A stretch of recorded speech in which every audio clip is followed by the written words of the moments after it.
views and opinions expressed in the following show do not necessarily represent those of this station or its sponsors. Geek, what the hell happened to everyone? I've never seen an anomaly like this before. Residual frequency signatures detected. Oh, that's not good. What does that mean? It means we're picking up frequencies from other dimensions or times. Well, at least somebody's getting some action. What are you talking about? Well, it's been a long time since I had any frequency in getting some action. iDork, patch it through the main computer. Here wishes my command.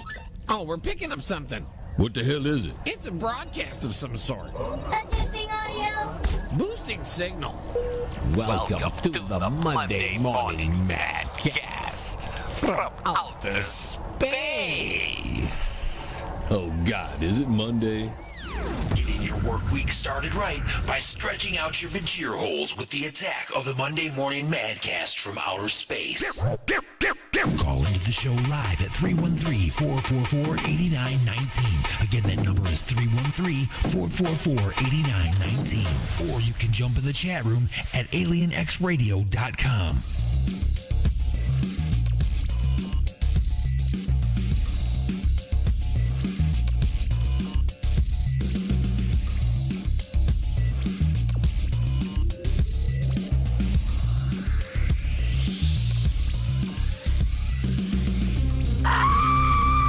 When a woman screams, I just feel the need to be there. Good morning, planet Earth, and welcome. You have been beamed aboard. You are now live and inside the mothership for another action-packed episode of the attack of the Monday Morning Madcast from outer space. I'm your host, Alien Stone. We are screaming through the galaxy at triple ridiculous speeds, or at least talking really loud in the back row of the movie theater, making everybody really, really mad while they're trying to watch that new horrible Halloween movie. Anyway, folks. Yeah, that's right. I said it. Anyway, folks, we're getting things underway. I've got you for 3 hours. That's right. We are live each and every Monday morning at 9 a.m. Eastern on Alien X Radio, Raw Talk Online, UG Media, the Lime City Radio Network, J. Parker Radio, United Talk Radio, Sword Radio, and the Western Reserve Digital Radio Network. And in syndication and replay around the world on syndicated stations like 920 WON The Apple, 24.7 The Stream, 97.1 KGSBFM Get Smashed Radio, the IRN Internet Radio Network, WRFN 1025, WRPR Rat Pack Radio, United Sounds Choice Radio, Prodcore Radio, Pure Rock Radio, Good Talk Radio, Mile High Radio, and K89. I'm your host, Alien Stone. Give me a call live inside the mothership on the Alien X lines. It's 1-313-444-8919. Again, it's 1-313-444-8919. Or contact me through Skype, Alien Stone 1. That's Alien Stone and the number 1. Don't spell it out because you would be wrong. Also, let me throw this out there, guys. Let me just throw this out there. The Alien X lines, which is a phone number that you can call or a Skype handle that you can call, you can only get a hold of me when I'm live. So think about that for a second. I've been getting a lot of phone calls lately. People trying to answer just a few questions and request songs when replays are playing on the station. I'm in bed, okay, or I'm at work, or I'm at the grocery store. And I get my phone is going off, and I'm like, hello, Alien X Radio. And they're like, yeah, I want to answer that question. We are live Mondays from 9 a.m. Eastern to 12 noon. Then we are live on Sundays for Inside the Mothership, 12 noon Eastern to 2 p.m. Eastern. Them's the rules. That's all I can tell you. The rest of the time, if you want to send me any kind of questions, comments, requests, concerns, nude photographs, whatever it is that you want to send me, you can send it to Alienstone at alienxradio.com. Again, that's Alienstone at alienxradio.com. Also, if you're in a band, you got some decent music recorded. Remember, the radio station plays harder alternative rock music, but the Attack of the Monday Morning Madcast plays lots of different genres.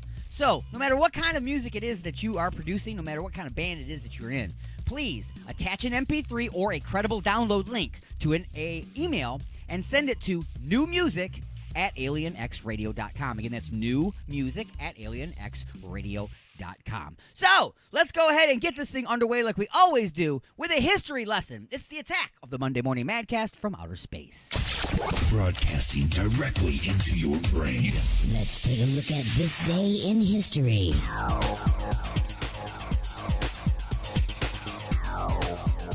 October 18th, 1931. Mary had a little lamb, its fleece was white as snow, and everywhere that Mary went, the lamb was sure to go. Inventor Thomas Edison dies in West Orange, New Jersey at age 84. Among his many inventions, the electric light bulb, the phonograph, and the motion picture camera.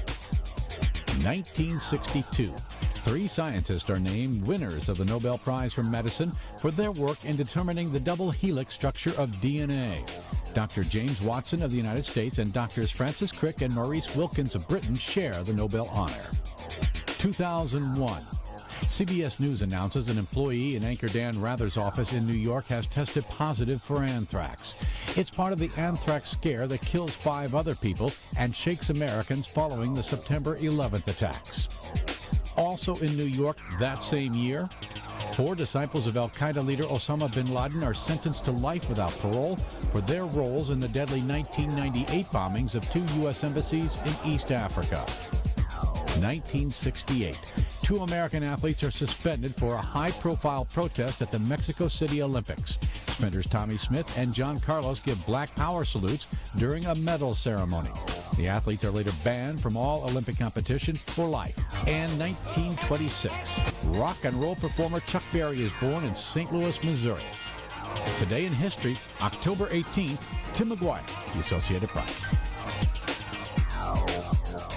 Alrighty, folks. Now that you are all educated on what happened back in the day on this day, let's go ahead and throw some music into your vajir holes. I know it's Monday and you're all back to work, so let's do a throwback to Friday. It's called Payday by Rob K. It's the Attack of the Monday Morning Madcast from outer space.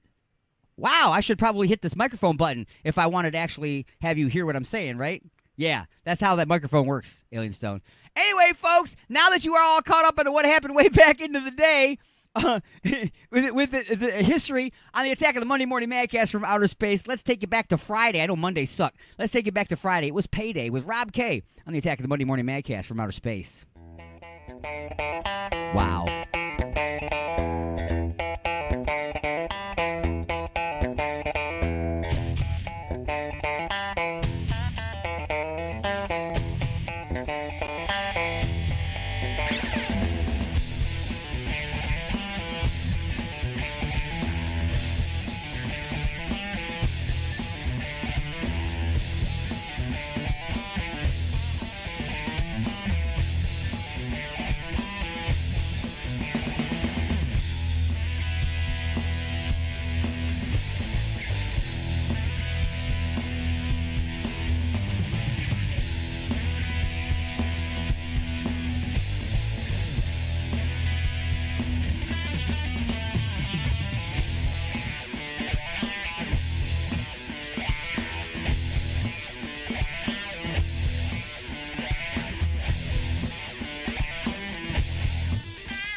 Well, then I know a certain kitty who's sleeping with Mommy tonight. What?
They think she's all innocent and sweet, but I know that she's an evil bitch.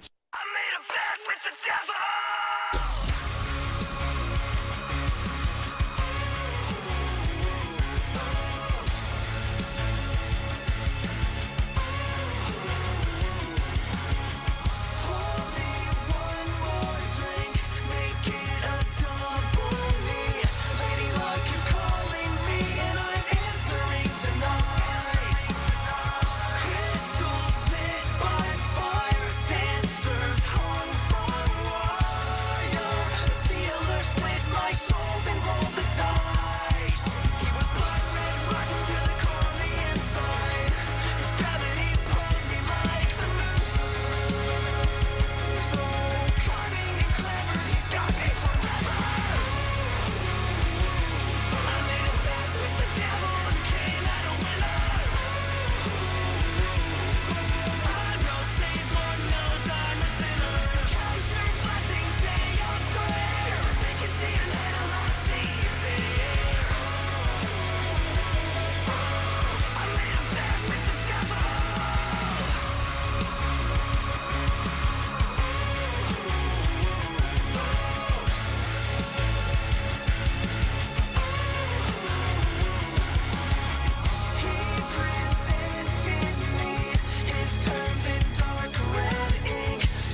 this week's Bad Movie Flashback. No.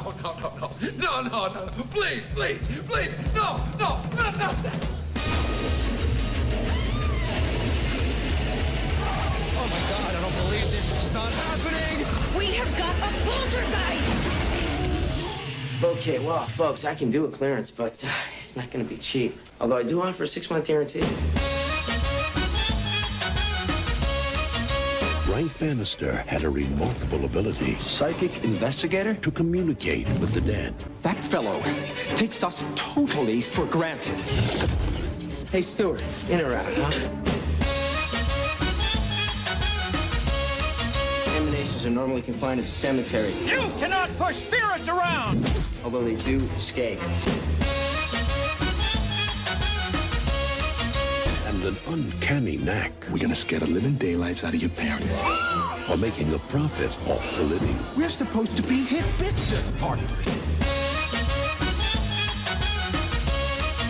Everyone says that you're a fraud, but I've seen what you can do. But now, some things put the fear of death in the living. What is happening to me? And send the dead running for their lives. I've seen a figure in a cape. When your number's up, that's it. Frank, we got problems. All these murders that have been going on in Fairwater, they're gonna pin them on you. From Universal Pictures and Robert Zemeckis. You're next, pal. And acclaimed director Peter Jackson. We don't stop till the screaming starts, you dig? The Frighteners.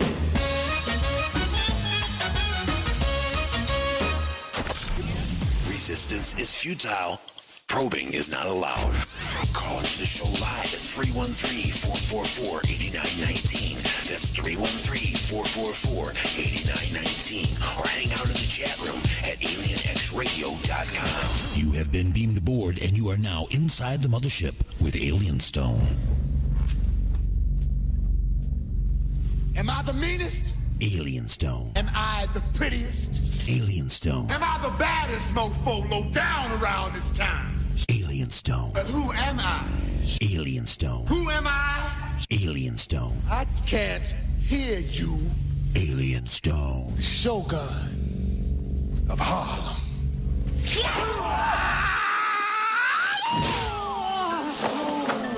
I ain't never even been to Harlem. Just saying. Anyway, folks, it's time now for the punchlines. Punchlines, as always, being brought to you by Igor's Empire and his family of products. Look for and like Igor's Lube on Facebook and at www.igorslube.com. There's no better way to get your fist unstuck from a gravy boat. There's nothing better for doing it and fixing that squeaky hinge. That's right. Get some today, get some tomorrow. Everything is smoother with Igor's Lube. Anyway, today I am going to sacrifice our first punchlines here to give you what I consider to be the newest punchline. Ready? Halloween Kills. Not a very funny joke, but it's a joke. I know there's a lot of people out there that really, really, really loved this new movie. So I was like, wow, dude. I mean, everybody's saying that this thing's great, you know? The one thing that they all commonly said, though, was that the body count's so high, they kill so many people, man. So many people die in this movie. Okay, well, it's a slasher film, so yeah. You know, people are going to die, right? So I was fully expecting that. But what I wasn't, okay, I'm not gonna give you any spoilers, okay? I'm not gonna tell you what happens in the movie because, again, this is my opinion. Let me stress this: it's an opinion. I'm not gonna tell you any. Well, according to the proper way to make cinematic films, they crossed over the border of the. I'm not gonna go to all that, okay? I am a person who watches movies as a fan, who just gets into watching movies. I like horror movies. I like sci-fi movies. There's a lot of kinds of movies I like. A lot of kinds. I made that up. A lot of kinds. Can I say that? I'm going to say. I just did. I did. Anyway, this movie, it looked to me, within the first 5 minutes of watching this movie, looked to me like it was a fan-made movie. Like it wasn't made by a studio. Like people who just enjoyed Michael Myers, they enjoy Halloween. And they decided to make a movie. Because it didn't have a feeling at all of a professional film to me when it first started. I mean, I'm not saying it's super low budget, like shot in the backyard on an iPhone. I'm not saying that. Okay, it's still, movie theater. But it's just the way the camera moved around and was angled. The actors at the beginning were not good. Okay, they were not good. If you're going to start a film off with somebody that you're going to kill, you know what I mean? Like, all horror movies start off with, when you see that first person, they're either the killer, the one that's going to kill the killer, or the first person to get killed in a slasher film, okay? So, if that first person comes on there and you have no idea who this person is, you've never seen this actor before, guess what? That's right, blood's going to come out of his neck or something, okay? He's going to die. So, if you're going to start the film off with the guy that's going to die, you have to at least make sure that their acting skills are decent enough so that the first impression the audience gets isn't that this is a fan-made film in someone's backyard, okay? That's all I'm saying. The movie does get a little better when the act, because they kill off the bad actors pretty quick, and then you're left with actual actors and actresses. But at that point, I've already got a bad taste in my mouth for this. It's terrible, okay? I watched the original Halloween. I watched the original Friday the 13th. The original Texas Chainsaw Massacre. I've seen all the original slasher films. I've seen the remakes of the slasher films and the remakes of the remakes of the slasher films. This one it literally seems like it was made to continue the franchise, to make some more money, and to deliver a high body count. That's it. That was the only motivation for making this film. And that's really all it gives you. That's all it gives you. I know this is turning into a movie review, but that's what it is. I'm reviewing a movie. What can I tell you? It was, in my opinion, this movie was bad. It was bad. The acting was bad. The storyline was bad. I can say bad, but it was almost not even there. Okay? It uses the storyline of the original Halloween in pieces, but doesn't really show any of the motivation on Michael's side for any of the what he it's like, he's randomly in someone else's house now, killing people. Oh, this person, let's just kill this person. Before he seemed to be going after Laurie. You know what I'm saying? He had a reason. It was a family thing. It's just, anyway. In my opinion, it's really bad. Now, the only thing I am going to ask you to do when you're watching this movie, because when I say the effects are bad, people go, well, can you do better? I've done a couple zombie movies, and no, I'm not saying I'm better than professional makeup artists, but I can watch makeup being done on screen and effects being done on screen and pick it apart. Okay? I can coach it, if you know what I'm saying. So generally, okay, this is I'm going to say this, okay? I'm not, spoiler alert, but there's a fireman in the scene, and there's Michael Myers in the scene. The fireman has a buzzsaw. There's a little turning of the tables, of course. Now watch the blood splatter and look at where the blade is at. That's all I want you to do.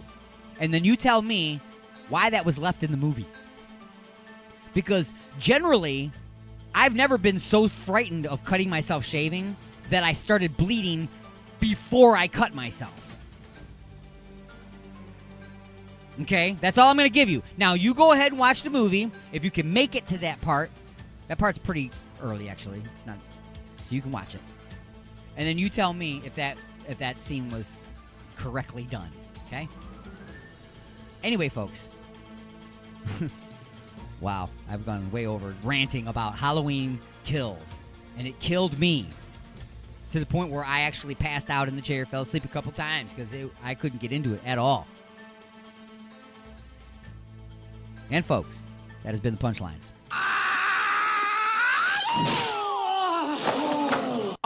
Oh, yeah. And now it's time to take a short break and pause in the action for station identification. And we're going to bring you up to speed in the world of sports with The Prospect.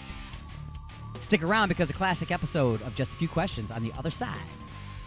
Go nowhere. It's the Attack of the Monday Morning Madcast from outer space.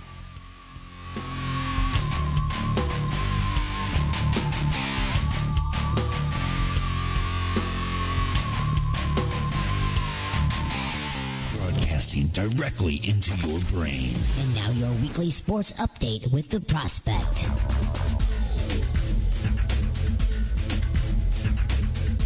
Hello everyone and welcome to the weekly sports update with The Prospect on Alien X Radio. As I mentioned last week, Las Vegas Raiders coach Jon Gruden has had some incriminating emails surfaced from back in 2011 that was very racist and misogynistic, and many have demanded for the organization to take action, calling for his resignation. Well, as quickly as those calls poured in, he has formally resigned. That's right, Gruden is officially out as head coach of the Raiders.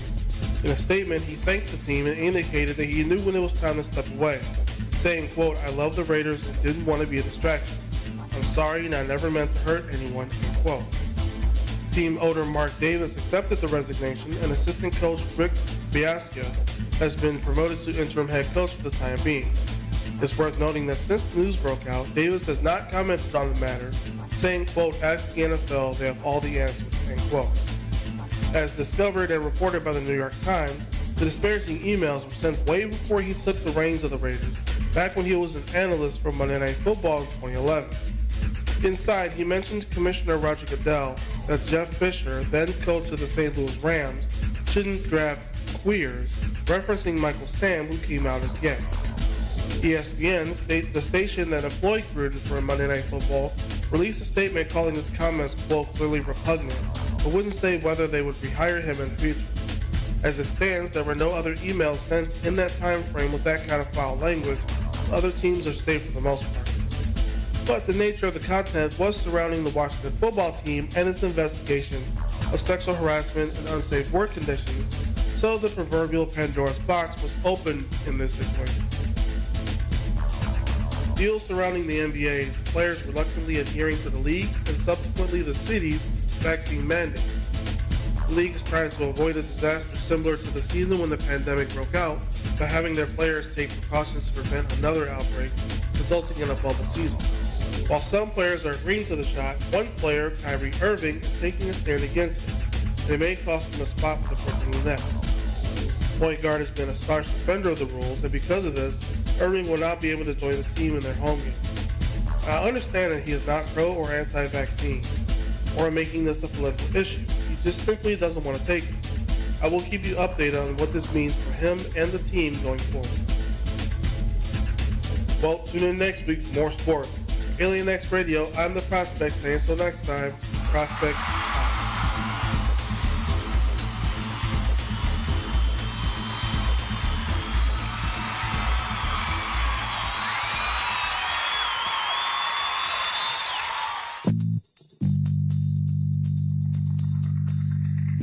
Oh, honey, what a wonderful surprise. A dozen roses and chocolates, a candlelit dinner, and now champagne and strawberries by the fire. You're so romantic. What do you say we get a little closer?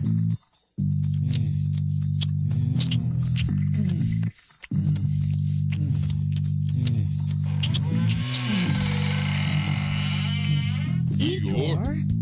That's right, Igor here with the final ingredient for love. Igor's lube? Nothing gets things moving and grooving like my lube, and it prevents chafing. Thanks, Igor. And don't forget, Igor's lube now comes in cherry, mint, and salmon flavor. Igor's Lube. Get some today and get some tomorrow.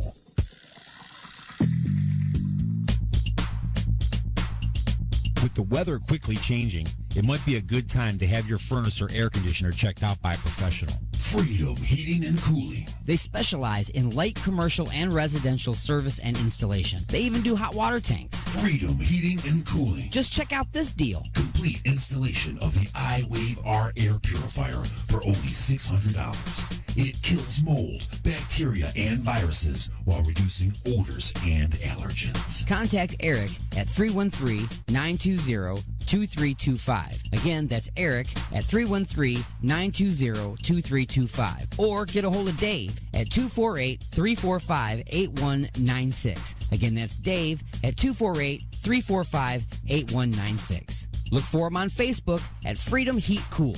Call today for a free estimate. Freedom Heating and Cooling.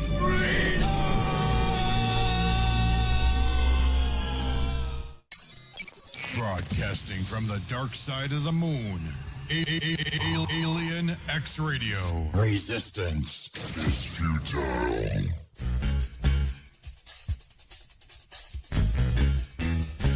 Hello and welcome to Man Law. I'm your host, Judge Man. I have read your complaints and your emails. The first case on the docket today is Tom from Facebook. Tom writes, Judge Man, if a man has a hot girlfriend who is talking about dumping him, does a friend encourage her to stay with the friend? Or is it fair to try and jump all over that? Well, Tom, as you would think Man Law would say, go ahead and, quote, jump all over that, I have to defer you to the Bro Code.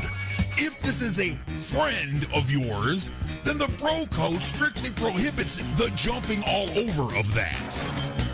Thanks for your email. And now today's list of things that men should never ever do. Number 1, men don't watch Lifetime television. Change the station. Isn't CNN got something on? Number 2, real men don't bake. We just grill. Baking is for Betty Crocker. Number 3, men don't grow out their long fingernails. Come on, guys. Fingernails are for sissies. Number 4, real men don't get hair extensions either. No, if your hair isn't long enough, you grow it. If you can't grow it, shave it off. And number 5, real men never ever put their hair up in a man bun. Dude, if you actually have long hair, then wear it down when you put it up in the man bun. Just saying, sissy! And that does it for this week's edition of Man Law. This is Judge Man. I have ruled. You got something to say? Don't be a bitch. Call into the show at 313-444-8919. Or you can jump in the chat room at alienxradio.com. Broadcasting from beyond planet chaos directly into your vagir holes. It's the attack of the Monday Morning Madcast from outer space. The house is now on fire.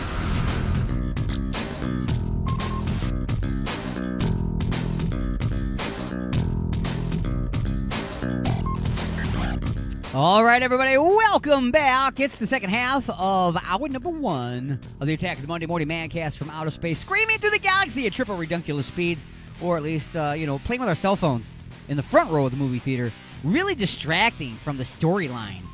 And if there's a storyline, they're certainly not watching Halloween Kills. Sorry, guys, I did it again. I know you guys are going, you're a hater. You're just hating on the Halloween movie. I love the original Halloween movie, and it was cheesy and campy, too. But, it was at a time when they didn't have a lot of money. This has spent a lot of money here, and it looks like they didn't spend enough time on it like they did on the first one. I'm just saying. Time and money. You need both. Yeah. What you don't need is really big actors in slasher films. You really don't. Okay? Anthony Michael Hall was not needed. Anybody could have played that role. Anybody could have well, anybody with some kind of acting skill. Anthony Michael Hall was probably one of the best actors in the whole movie. Okay? Because like I said, there were some actual actors in the movie. Anyway, folks, it is time to go back in time just a little bit here. We're going to go to October 20th. I know you're like, October 20th? That's in the future. October 20th, 2019. That's right, before all the BS hit us and the world went to crap. We weren't worried about things like the pandemic. We weren't worried about things like a virus. We weren't worried about things like world economy. We weren't worried about all that stuff. What we were worried about was how to paint pictures out of smell. And that's what we did. The art of making smell. Just a few questions on the Attack of the Monday Morning Madcast from outer space.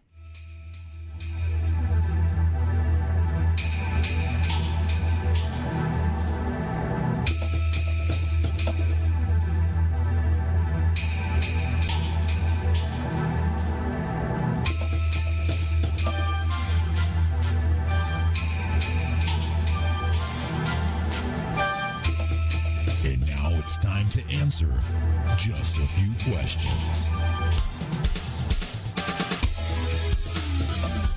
All right, everybody, it is that time in the program when I have to ask just a few questions. All right. But I kind of do.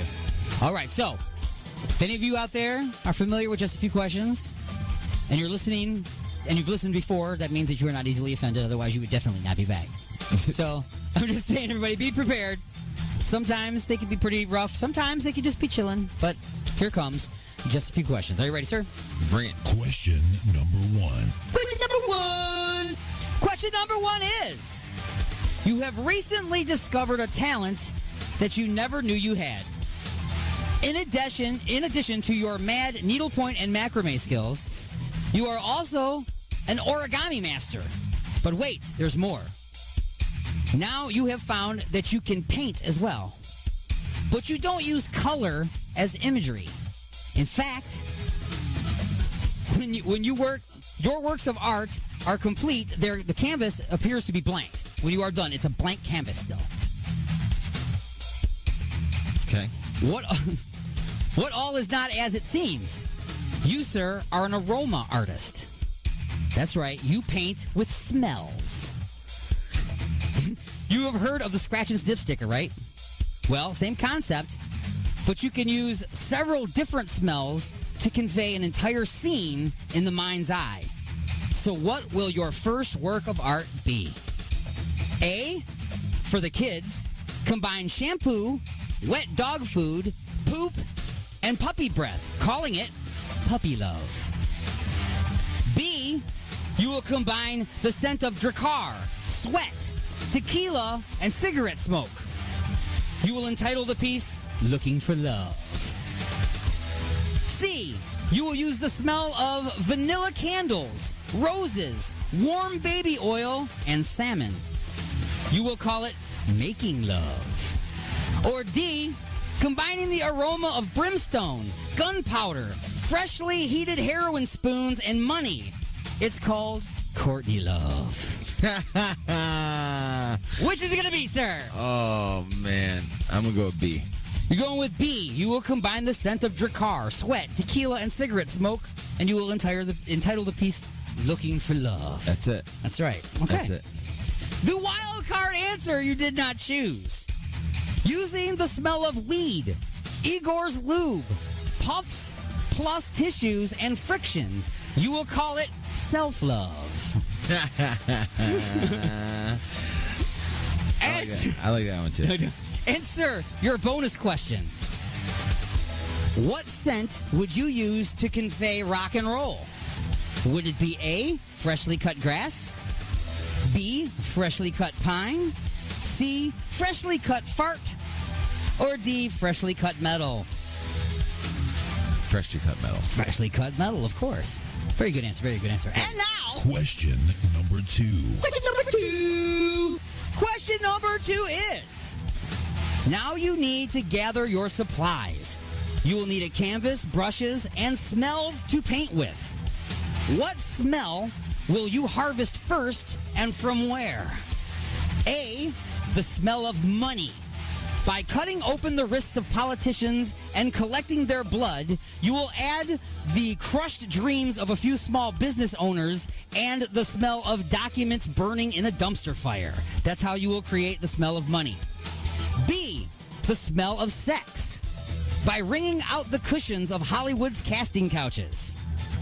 C, the smell of cheese. By dipping your brush directly into the boob sweat of Rebel Wilson. Or D, the smell of glory days gone by and the lost respect of your fans. Just toss Don Dokken in a blender with sour grapes and go. Got some choices. It's choices. It's choices. Is there a wild card on this one? There is a wild card. Yes, there is a wild card answer. I'm just going to go with the wild card. The wild card answer you have chosen and must go with is the smell of rotten fish. Burn a copy of Aquaman the movie. Because that was a stinker. I saw what you did there. And your bonus question. If you combine all of these scents into one work of art, what would it be called? Sex, Drugs, and Rock and Roll, After the Mosh Pit, The Inside of Harpo's Concert Theater, or the groupies you used to have sex with for free are now just hookers you can no longer afford? What was the second one? The second one was After the Mosh Pit. I like that one. What was After the Mosh Pit? We're taking the easy ones today, man. I am. Let's take the easy ones. So, Question number 3. Question number 3. Question number 3 is, now you need to open a gallery so you can expose your art to your public. You will need to design a building suited to your unique form of art. You can have the pieces all on the wall. You can't have all the pieces on the wall next to each other because the smells will bleed and confuse the nose. So what is your solution to this problem? A, set up showings at people's houses like Tupperware parties. Yeah. B, set the pieces up in the woods, distance from each other, and take the gallery goers on a hayride, stopping at each one for smelling. C, show potential buyers one piece at a time in the back of a windowless van or refurbished food truck. Or D, use an old porno theater and put each piece behind the glory holes in the back room. The gallery visitors will kneel in front of each glory hole, placing their faces inside, allowing them to smell their piece isolated from the others. And go.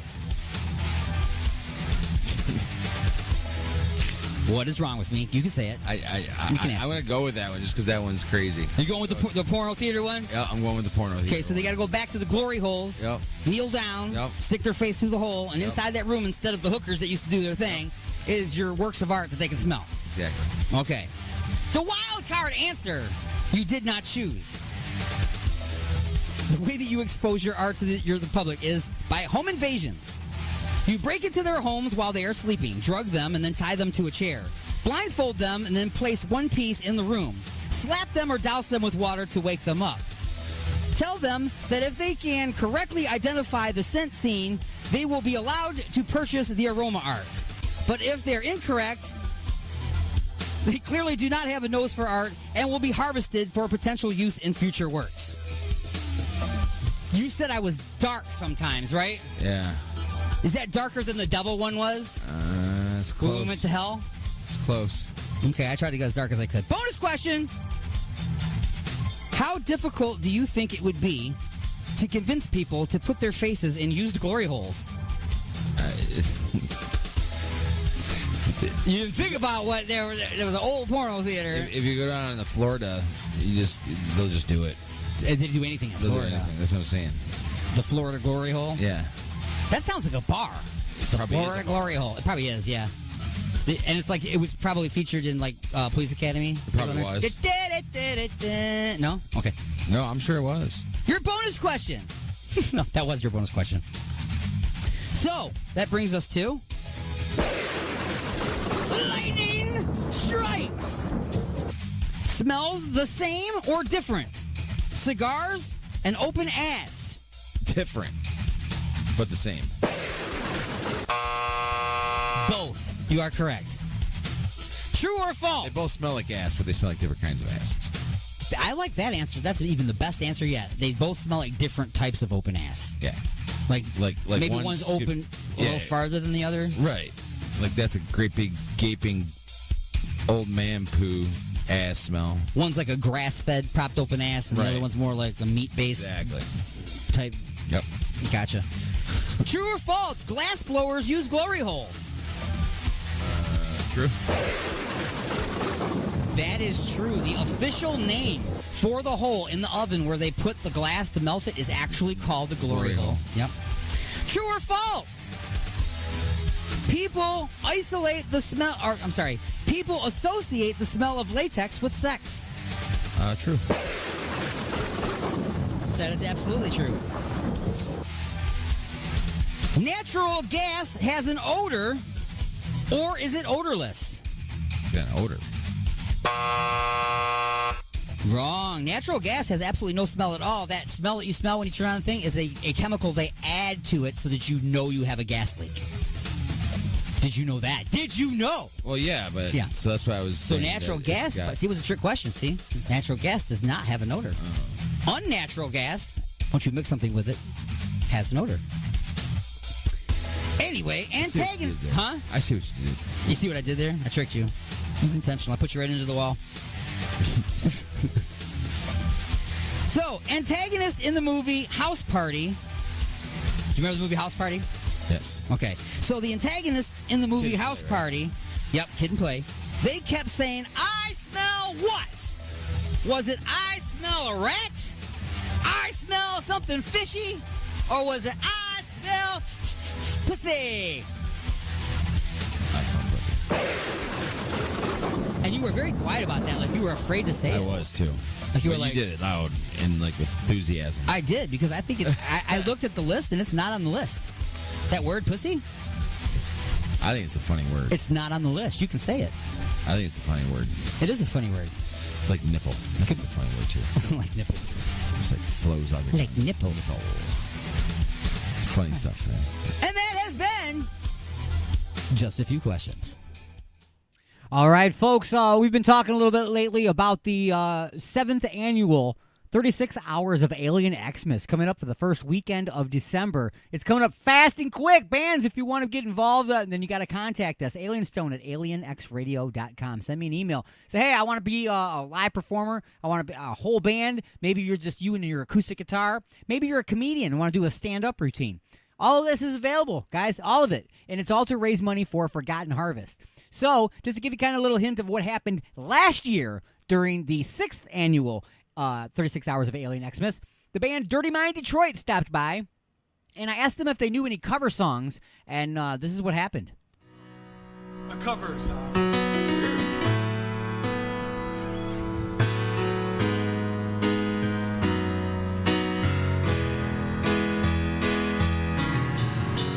I can't lie. No more of your darkness.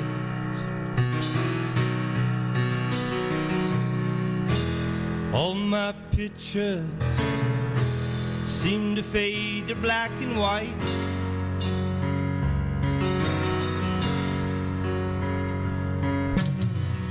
I'm growing tired.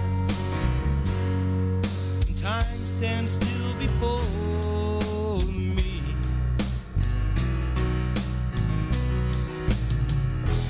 Broken here on the ladder of my life.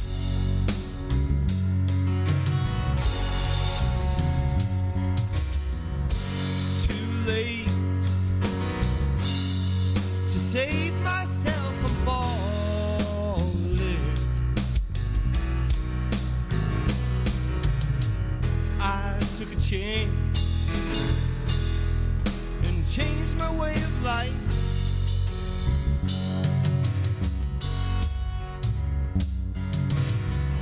But you misread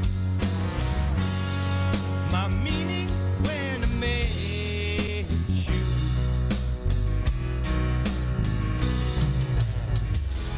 Close the door and left me blind by the light. Don't let the sun go down on me. Although I search myself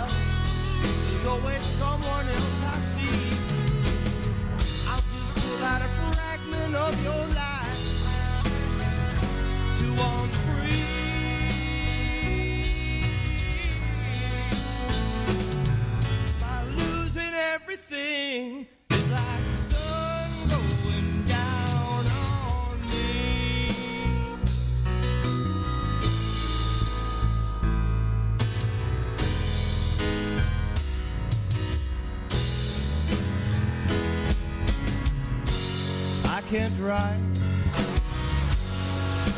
All the right romantic lines.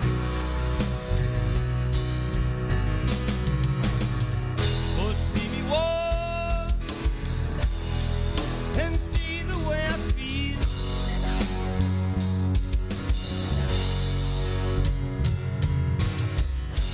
Don't discard me just because you think I'm mean. Yeah.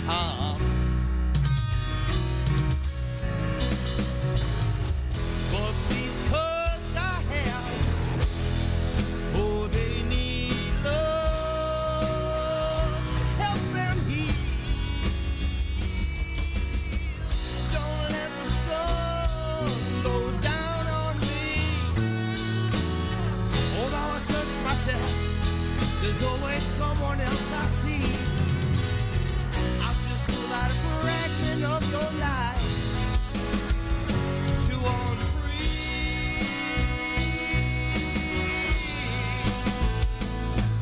By losing everything, it's like the sun going down on me.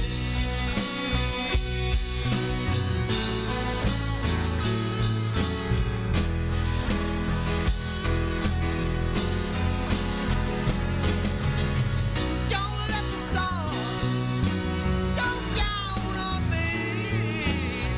Although I search myself, there's always someone else I see. I'll just pull out a fragment of your life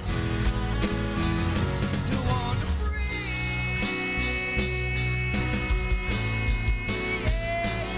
Yeah. Losing everything is like the sun going down on me.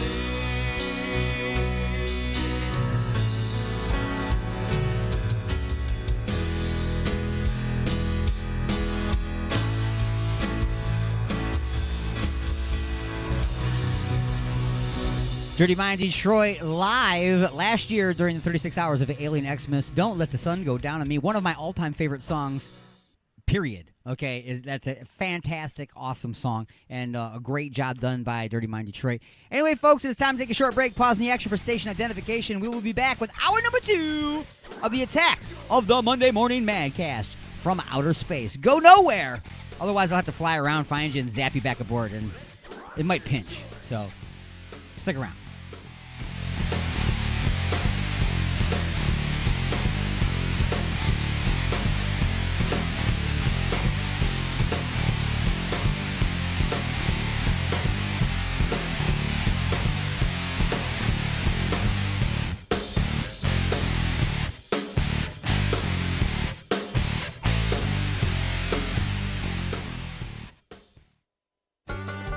It's starting to get warm outside.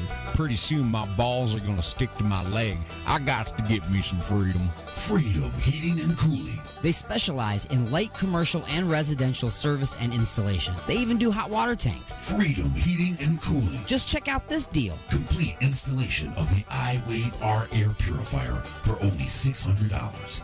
It kills mold, bacteria, and viruses while reducing odors and allergens. Contact Eric at 313-920-2325. Again, that's Eric at 313-920-2325. Or get a hold of Dave at 248-345-8196. Again, that's Dave at 248-345-8196. Look for him on Facebook at Freedom Heat Cool. Call today for a free estimate. Freedom Heating and Cooling.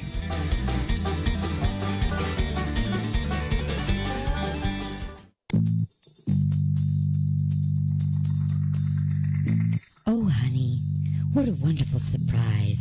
A dozen roses and chocolates, a candlelit dinner, and now champagne and strawberries by the fire. You're so romantic. What do you say we get a little closer?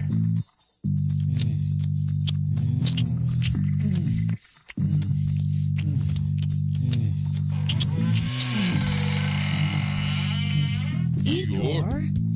That's right, Igor here with the final ingredient for love. Igor's lube? Nothing gets things moving and grooving like my lube, and it prevents chafing. Thanks, Igor. And don't forget, Igor's Lube now comes in cherry, mint, and salmon flavor. Igor's Lube. Get some today and get some tomorrow. Oh my God. What have I done? What have I done? Look at the turning wheel. The Alignment, the latest CD from The Creeping Chaos, featuring Dead in the Water. Dead in the water. Beg for mercy and Under the Blade. We live our lives under a blade. Available now at iTunes, CD Baby, and Rock of Ages in Garden City. This portion of the show is being brought to you by Ed's Decaffeinated Hot Dogs, the Frankfurters that contain absolutely no caffeine. Of course, our regular hot dogs don't contain any caffeine either, so we have to add caffeine and then remove it so that it truly is decaffeinated. Sure, Ed's Decaffeinated Hot Dogs cost a lot more than other brands, but no other luncheon meat producer goes to so much trouble to provide you with wieners that don't even have a speck of caffeine. So pick up a dozen or more packages of Ed's Decaffeinated Hot Dogs today. And while you're at it, why not try some of our new aspirin-free bologna? Hi, everybody. Are you tired of feeling sluggish all the time? Frequent bathroom breaks cutting into your workday? Can't sleep at night? Try Colovax. Colovax is a new technology that takes the power of a shop vac and uses it to thoroughly clean out your insides. With its patented technology, Colovax cuts your bathroom visits down to once a month. My name is Russ Russellford, and I use the Colovax once every 2 weeks to keep me limber. Now I can play catch with my son all day and never get tired or have to poop. Colovax really sucks ass. In a good way. Colovax has not been clinically tested, so when considering Colovax, the following side effects may include goosebumps, whooping cough, crying spell, intense spouts of rage, severe depression, arousal, heart explosion, ejaculation, silent fart, anal fissures, and loss of hair and teeth. If you use Colovax, please contact a physician if you experience any goosebumps, whooping cough, crying spells, intense spouts of severe depression, arousal, heart explosion, ejaculation, silent farts, anal fissures, loss of hair and teeth. The views and opinions expressed in the following show do not necessarily represent those of this station or its sponsors. Report. We're in standard orbit, Captain. Good work, Mr. Tukok. What the hell are we doing in the 21st century? There's something we need to do. If I told you once, I told you 1,000 times. Don't mess around with the space-time continuum. Captain, I've located the signal. Put it on speaker. You're tuned in to the Monday Morning Madcast from outer space. Well, that'll wake you up in the morning. Broadcasting from beyond planet chaos, directly into your Vajir holes. It's the attack of the Monday Morning Madcast from outer space. You got something to say? Don't be a bitch. Call into the show at 313-444-8919. Or you can jump in the chat room at alienxradio.com.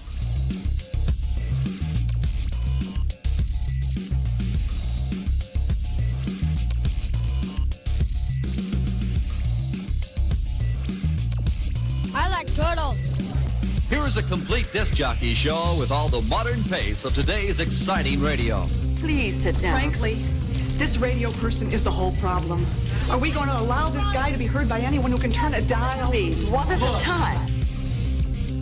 Welcome, everybody. It is hour number 2 of the Attack of the Monday Morning Madcast from outer space. I am your host, Alien Stone. We're broadcasting live from the other side of Planet Chaos directly into your Vajir holes on Alien X Radio, Raw Talk Online, UG Media, the Lime City Radio Network, J. Parker Radio, United Talk Radio, Sword Radio, and the Western Reserve Digital Radio Network, and in syndication and replay around the world on stations like K89, Mile High Radio, Good Talk Radio, Pure Rock Radio, Prodcore Radio, United Sounds Choice Radio, wow, WRPR Rat Pack Radio.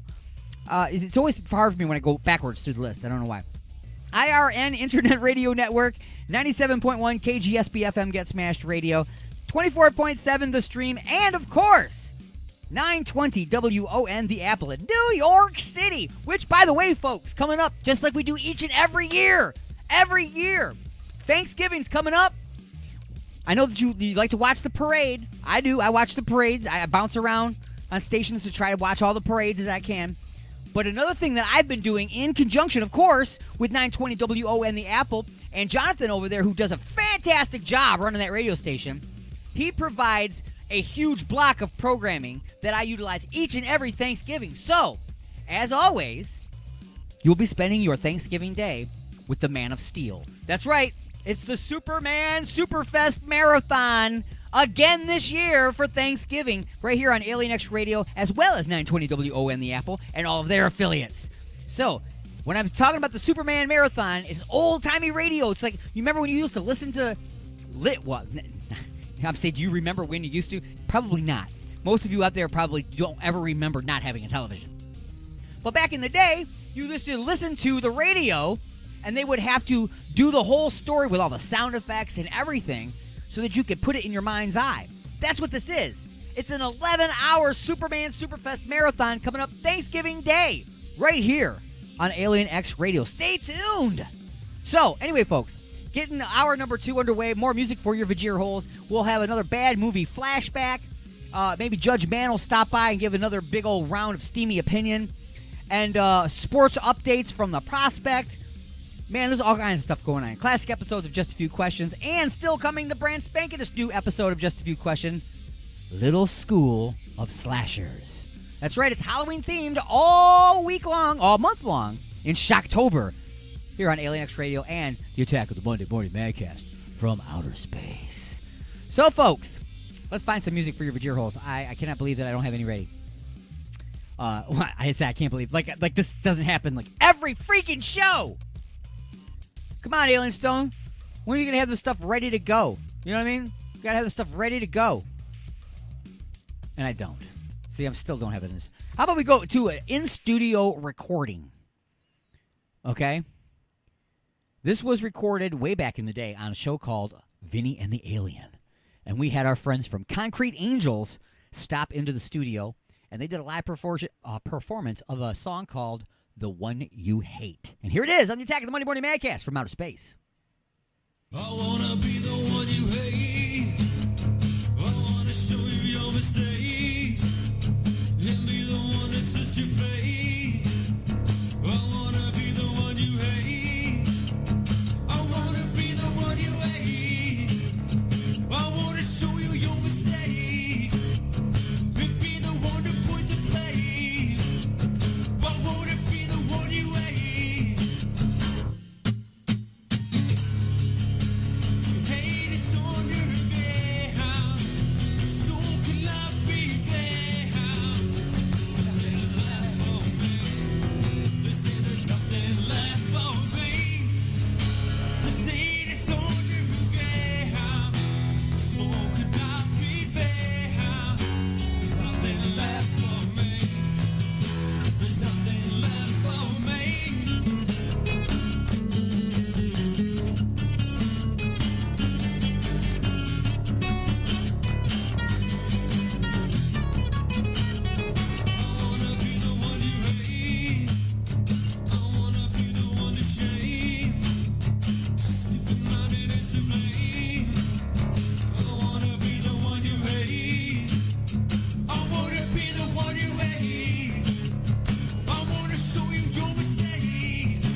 Little surprises around every corner, but nothing dangerous. I'm so happy because I'm a gummy bear. Gummy bear.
We were doing this long before you came in, sir.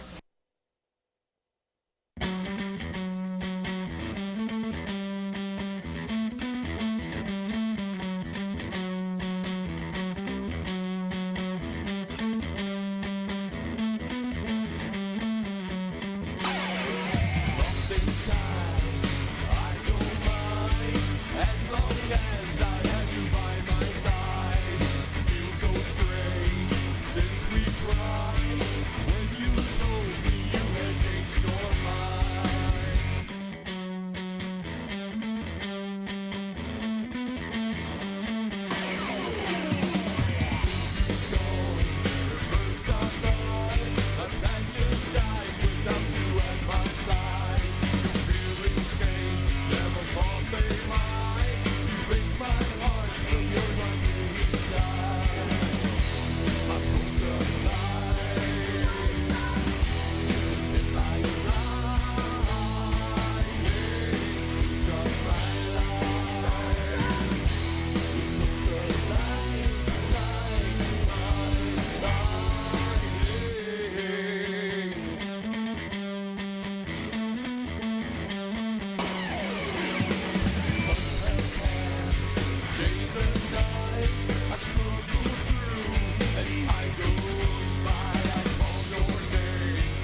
Here's this week's bad movie flashback. No.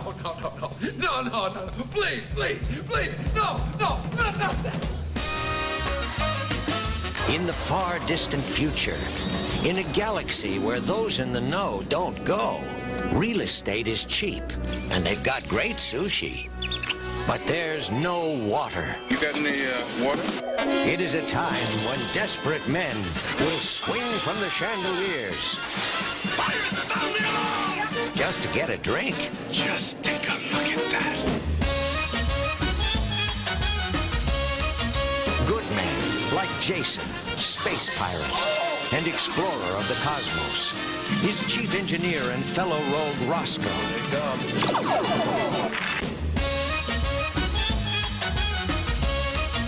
And the beautiful Princess Karina. One tiny band who must bust their buns, battling the masters of all the water in the galaxy.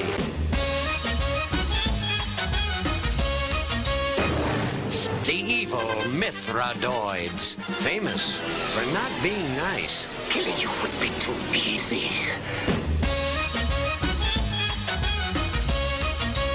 See depravity in zero gravity. Bye-bye. See glamour girls from another galaxy. See kung fu robots. And delight in the mysteries of the seventh world.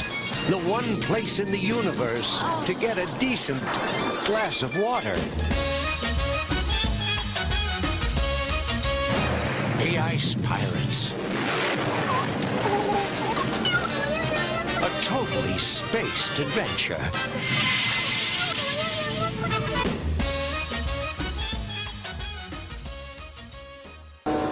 Call into the show live at 313-444-8919. Again, that number is 313-444-8919. Or you can jump in the chat room at alienxradio.com. It's the attack of the Monday Morning Madcast from outer space. Am I the meanest? Alien Stone. Am I the prettiest? Alien Stone. Am I the baddest mofo low down around this time? Alien Stone. But who am I? Alien Stone. Who am I? Alien Stone. I can't hear you. Alien Stone. The Shogun of Harlem.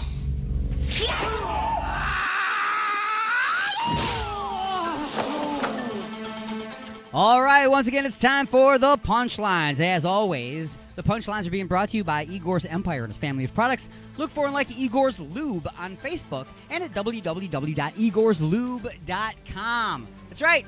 It's great for squeaky hinges. It's great for dry, flaky elbows and getting your fist unstuck from a gravy boat. It's also good for naked games of Twister and doing it. Everything is smoother with Igor's Lube, so get some today and get some tomorrow.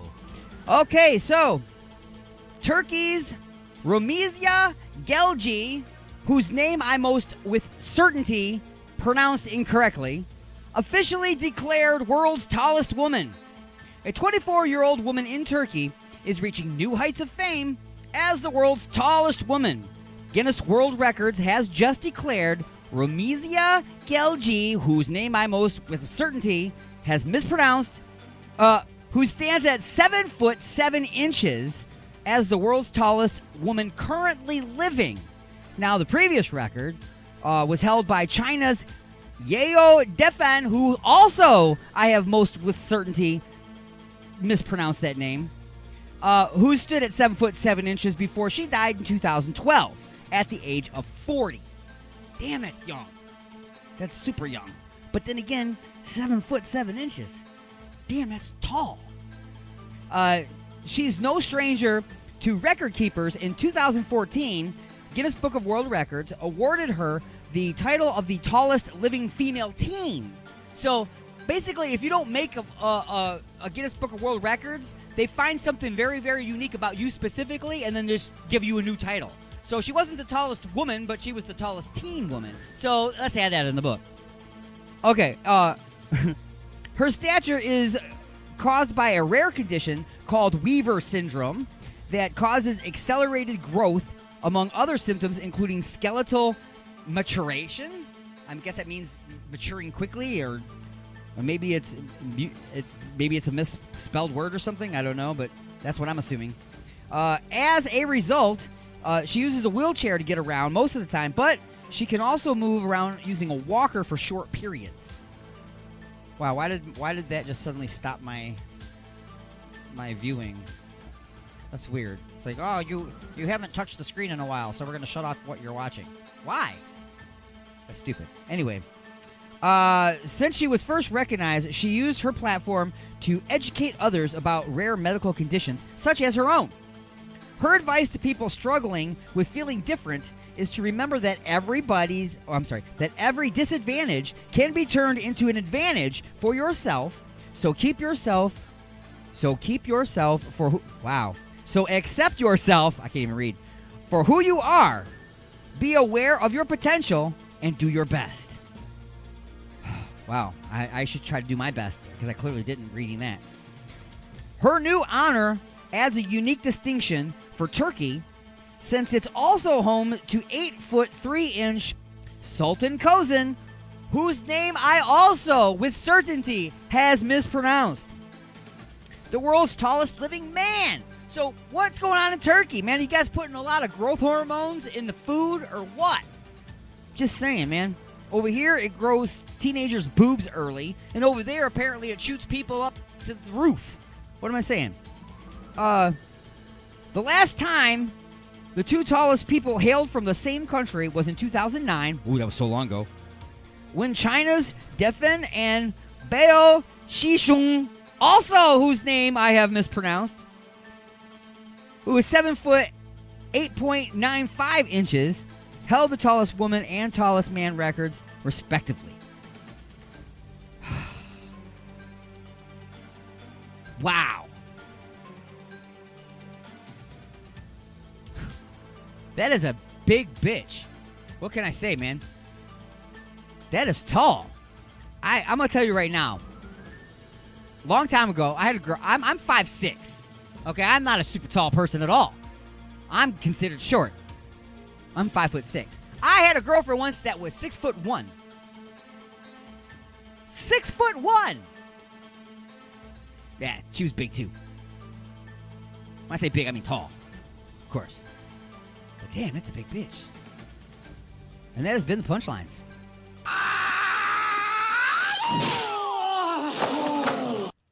All right. In honor of I'm just gonna say this woman, because I'm gonna mess up her name anyway. Okay. In honor of this Turkey woman. It's so funny when you say that. A Turkish woman. That's what you're supposed to say it. This Turkish woman from Turkey. There you go. In honor of her, I probably shouldn't do this. I don't know. I am the wrongest person on the interweb. It's Dirty Mind Detroit from the 36 Hours of Alien Xmas 2019. Wow.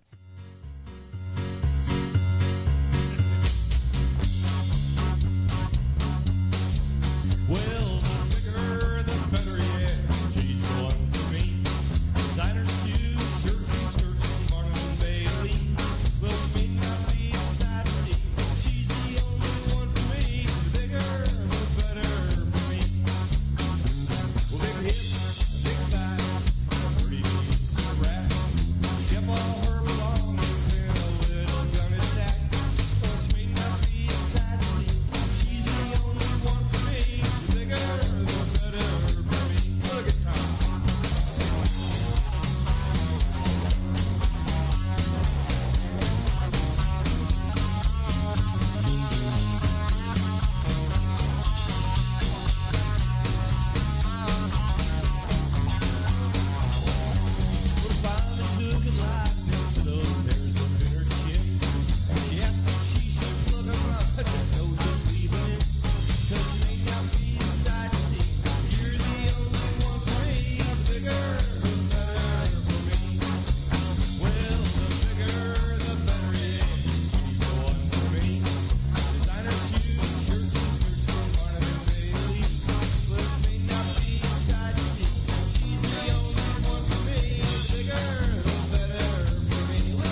directly into your brain.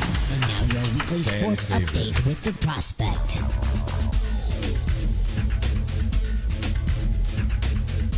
Hello everyone and welcome to the weekly sports update with the Prospect on Alien X Radio. As I mentioned last week, Las Vegas Raiders coach Jon Gruden has had some incriminating emails surfaced from back in 2011 that was very racist and misogynistic, and many have demanded for the organization to take action, calling for his resignation. Well, as quickly as those calls poured in, he has formally resigned. That's right, Gruden is officially out as head coach of the Raiders. In a statement, he thanked the team and indicated that he knew when it was time to step away, saying, quote, "I love the Raiders and didn't want to be a distraction. I'm sorry and I never meant to hurt anyone," end quote. Team owner Mark Davis accepted the resignation, and assistant coach Rick Biasca has been promoted to interim head coach for the time being. It's worth noting that since the news broke out, Davis has not commented on the matter, saying, quote, "Ask the NFL, they have all the answers," end quote. As discovered and reported by the New York Times, the disparaging emails were sent way before he took the reins of the Raiders, back when he was an analyst for Monday Night Football in 2011. Inside, he mentioned Commissioner Roger Goodell that Jeff Fisher, then coach of the St. Louis Rams, shouldn't draft queers, referencing Michael Sam, who came out as gay. ESPN, the station that employed Gruden for Monday Night Football, released a statement calling his comments, quote, "clearly repugnant," but wouldn't say whether they would rehire him in the future. As it stands, there were no other emails sent in that time frame with that kind of foul language. Other teams are safe for the most part. But the nature of the content was surrounding the Washington football team and its investigation of sexual harassment and unsafe work conditions, so the proverbial Pandora's box was opened in this situation. Deals surrounding the NBA, players reluctantly adhering to the league and subsequently the city's vaccine mandate. The league is trying to avoid a disaster similar to the season when the pandemic broke out by having their players take precautions to prevent another outbreak, resulting in a bubble season. While some players are agreeing to the shot, one player, Kyrie Irving, is taking a stand against it. They may cost him a spot with the Brooklyn Nets. Point guard has been a staunch defender of the rules, and because of this, Irving will not be able to join the team in their home game. I understand that he is not pro or anti-vaccine, or making this a political issue. He just simply doesn't want to take it. I will keep you updated on what this means for him and the team going forward. Well, tune in next week for more sports. Alien X Radio, I'm the Prospect, saying until next time, Prospect.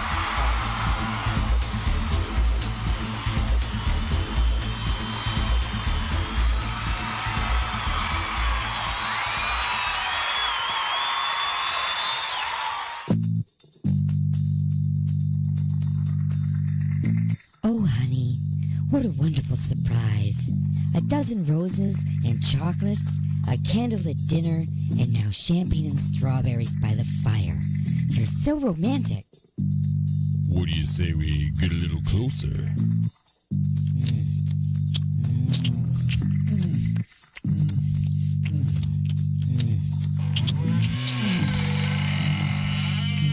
Igor?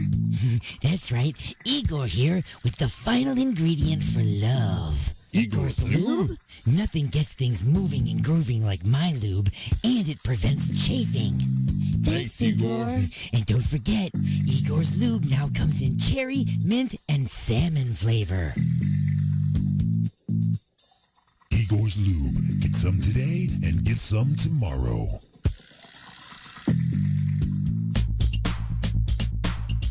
With the weather quickly changing, it might be a good time to have your furnace or air conditioner checked out by a professional. Freedom Heating and Cooling. They specialize in light commercial and residential service and installation. They even do hot water tanks. Freedom Heating and Cooling. Just check out this deal. Complete installation of the iWave R air purifier for only $600. It kills mold, bacteria, and viruses while reducing odors and allergens. Contact Eric at 313-920-2325. Again, that's Eric at 313-920-2325. Or get a hold of Dave at 248-345-8196. Again, that's Dave at 248-345-8196. Look for him on Facebook at Freedom Heat Cool.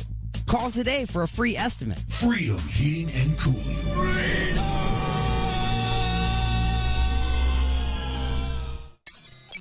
Broadcasting from the dark side of the moon.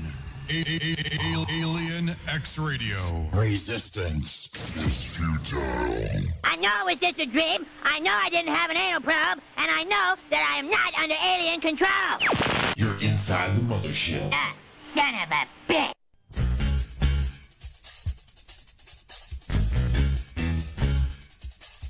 Hello and welcome to Man Law. I am your host, Judge Man. You have been read your rights. I have read your complaints and emails. The first case up on the docket today comes from Jeffrey from Palm Springs. Jeffrey writes, Judge Man, I've been dating a girl for about 5 months. She's very hot and we get along very well. She suggested that we take our relationship to the next level by going on a trip to a local amusement park, at which we'll be staying in a hotel. Judge Man, my problem is this. Whenever I ride a roller coaster, I scream like a little bitch. And she has told me that she loves the big, fast roller coasters. So, Judge Man, what can I do to not look like a little bitch when I'm screaming at the top of my lungs? Well, sir, Jeffrey, there's nothing you can do to not look like a little bitch when screaming like a little bitch. My suggestion to you is go to the amusement park every day for a week before your date. And now, today's list of things that real men should never, ever, ever do. Number 1, real men should never use words like lovely or delightful.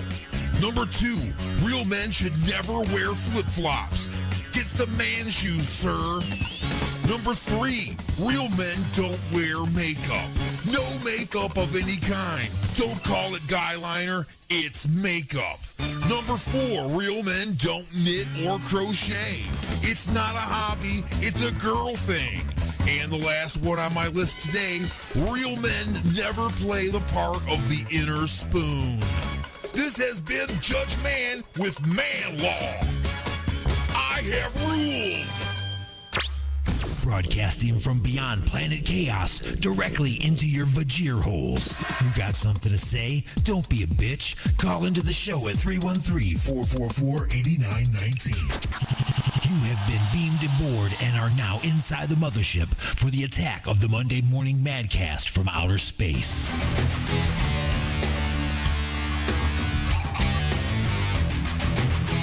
Welcome back, everybody. We're cruising right along here. We're now officially in the second half of the broadcast, screaming through the galaxy at triple redunculous speeds aboard the mothership for the attack of the Monday Morning Madcast from outer space. We're going to be getting to another classic episode of Just a Few Questions in just a few moments. But I'm going to take a few moments before we get into this one because it seems like relevant. Did you see, what did you think was going to happen when you told 40% of your workforce that they were going to get fired? What did you think was going to happen? Did you think they were going to be like, oh, okay, then we'll just do what you say, and we'll just fall right in line and do exactly what you say? Or did you think that they were going to opt out and make you fire them? Yeah, a lot of stuff's happening. A lot of people going on strike. A lot of people saying, nope, not doing it. Really quickly, you realize that your bluff has been called, and you can't afford to lose 40% of the workforce. So, yeah, you're changing the rules around and stuff. And, yeah, all of a sudden, people who said, well, we were told by the government we have to do this. Now, all of a sudden, they're saying, well, now that I think about it, it's not a law. All right, it wasn't a law when you fired everybody either, or when you told me you were going to fire them. Now, all of a sudden, it not being a law is okay because now you need them back. Okay, that's cool. But when you fire nurses because they won't take the poke, think about that. These are medical professionals that don't trust the medicine, or don't just simply, maybe it's not that they don't trust the medicine. Maybe they just don't want to be told that they have to do something with their body, which I agree with. You fire them. So what do? Of course, they have to work and provide for their families. So they go and they register at temp companies. And what is their skill? They're a nurse. So they put down that that's their skill. So who's short-staffed right now? The hospital. Why are they short-staffed? Because they fired all their nurses. So where do you think the nurses are being sent, dingbat? Because the temp companies don't require them to get the poke. They send them to your hospital that you fired them from. Yes, this is actually for real happening. And they are now working for temp companies in the very same hospitals that wouldn't let them work there unless they got the poke. I can't make this stuff up, folks. I can, but it wouldn't be as insane. Anyway, okay, that's enough of that. So now we're going to take a moment to go back in time to October 21st, 2018. That's before all this bullcrap happened. And just like now, even back then, it sucks to be the nurse. The Attack of the Monday Morning Madcast from outer space.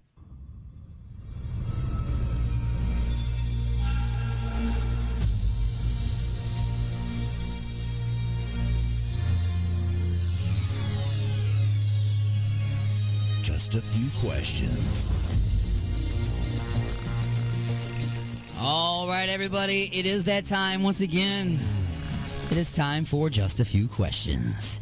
Just a page and a half, but it could take just a few hours if I let everybody run with it. And we have a special guest caller. That's right. On the line right now, joining us from UG Media, it is Mad Martin. What's up? Hey, how you doing, guys? You all right? Thank you for calling in, man. No, it's a pleasure and an honor to talk to you. And you guys, how are you guys? I'll tell you what, Just a Few Questions has me in stitches, so I'm going to be crying and embarrassing myself for this, so I can't wait for the playback on Wednesday when I'm at work. I can laugh. Well, what people don't know is, and I say this, I really do get anxiety sometimes because his creative mind is a little crazy. So at this moment in time, if they're already not on, this is when I put my sunglasses on in the studio so he can't look at me, or he doesn't know if I'm not 100% looking at him. Okay, in order to answer these questions. Sometimes there's tears that come from my eyes. Dude, you gotta have a poker face like mine. Exactly, man. So, all right, I'm taking a deep breath. All right. And you may feel a little pressure. But in a few minutes, you might learn to like it. All right, so here it comes. Question number one. Question number one. You're a nurse. It's your first night on the job. And you and two other nurses are called to a patient's room by the doctor. It's not a private room, so there's 3 patients in the room. All 3 have been here for over a week and require sponge baths. Being your first night, the doctor gives you first pick. You grab your bowl of hot soapy water and sponge. Now you must decide who you are going to wash. Is it A, Terry Crews, who is not actually a patient, he just loves getting naked and making guys feel uncomfortable? B, RuPaul, who claims his disco balls are extra dirty tonight? C, Michael Myers, that actually turned out to be Mariah Carey in a short haircut? Or D, Mama June? You're going to need a bigger sponge. And don't forget to get in between the rolls, because she says last time the nurse missed a few random pepperonis and Skittles. And go. I'm going to let our guest caller, Matt Martin, answer this one first. All right. Because I'm tossed between two. So go on. Right then. So I'm going to play the ignorant card. So I've just had to Google Mama June. Oh my God! Can I swear? Can I swear? You can't unsee this. I'm not allowed to swear because I'm too sure of rules on what you do out there. Whatever else. Here's my thought process on that, brother. Okay, if he says something about the last person missed some pepperoni rolls and Skittles, that definitely wouldn't have been in the one. Okay. No, I'm asking. Am I allowed to swear? Just no big ones. No big ones. I'm allowed to say the F word? No. We're on one FM station. Okay, fudge no then. Oh, fudge no. I'm gonna have to go with Mr. Cruz. I think if he's just gonna go in there and get naked, I think I'll go for the safe option. Right. And there's a lot of pec muscles there to wash. Well, I can live with that. While they're dancing around. He'll be like trying to wash the naked greased up guy from Family Guy. Right. am going to go with Michael Myers turning into Mariah Carey. Yeah.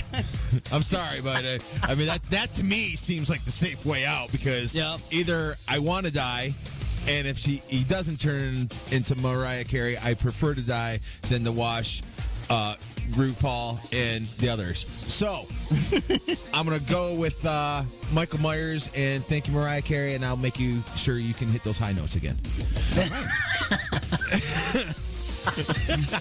Question number 2. Question number 2. You have learned that patients are charged about $1,000 a day for services that you provide, but only get paid about $100 a day for.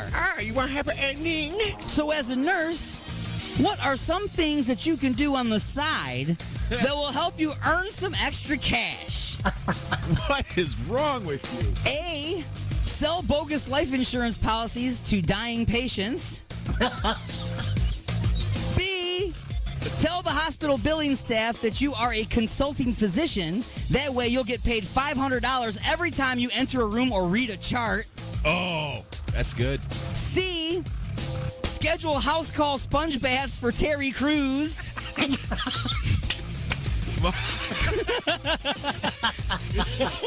or D. I already know where Martin's going. Or D, go back in time and take up welding instead of nursing and go. Oh! You know what? I'll take the reins on this one, Martin.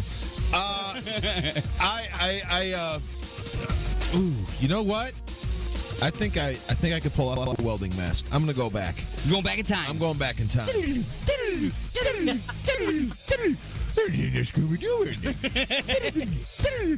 All right. Yeah, so I'm going back. I'm going back because I couldn't sell a dying person fake life insurance. I would feel bad. Right. And I'm way too stupid to be a doctor or even fake that. I'm not Leonardo DiCaprio.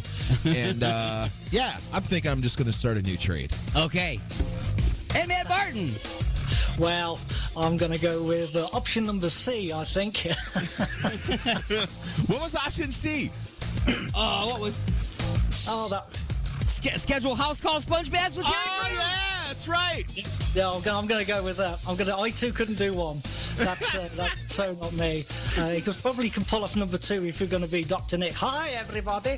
But I couldn't. But no, it has to be 3.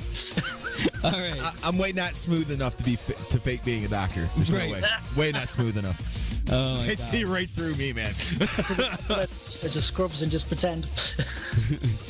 All right, so question number 3. Question number 3, you have to answer a little bit differently. So each answer, you have to actually pick an answer for each answer. So I'll explain to you what I'm talking about. Number 3 is, with what did I say? With all of the different aspects of the nursing field, what do you think will be the most challenging thing for you to overcome? I'm going to give you A, B, C, and D, and there's 2 of them each of them. You have to pick one for each of these. Okay. A, wearing the little white hat, or randomly getting groped by 90-year-old liver-spotted hands.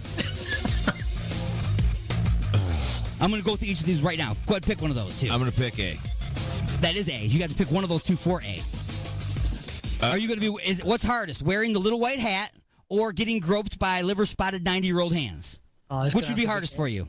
Get touched. I could live with the hat. I couldn't live with being touched. That'd just be weird. Yeah, I'd be like I'm going with B. Tea or something. Okay, so you both go with the second one on that, which is the little white hat. Yeah. Okay. So on B, which would be worse, watching good people suffer and die, or randomly getting groped by self-righteous doctors that know little more than you do about medicine. What's going to be worse? Yeah. Watching people die. All right. So you go with watching people die. Yeah, that'd be bad. Matt Martin? Hey, man, I'm gonna go the moral one. I think my warped sense of humor says otherwise, but yeah. Right. But there's female doctors, you know, so that might not be that bad. I'm going. Yeah. All right, go on. All right. So your choices for C is wiping the 90-year-old liver-spotted ass of a dying patient, or afterwards never again being able to touch your face. Now that'll be awkward shaving, wouldn't it? Ooh, we're going overtime. I'm going. I'm never touching somebody's ass, so no. No. That would be worse. No. That'd be worse. All right. So actually touching them would be worse. Yes. All right. No, what? That wasn't really okay. Anyway, D. Not stealing drugs from the hospital's pharmacy to sell on the side, but eventually starting an online drug empire that costs you your family, friends, and ultimately your life, or getting Ron Jeremy to stop playing porno music every time you enter the room to take his rectal temperature.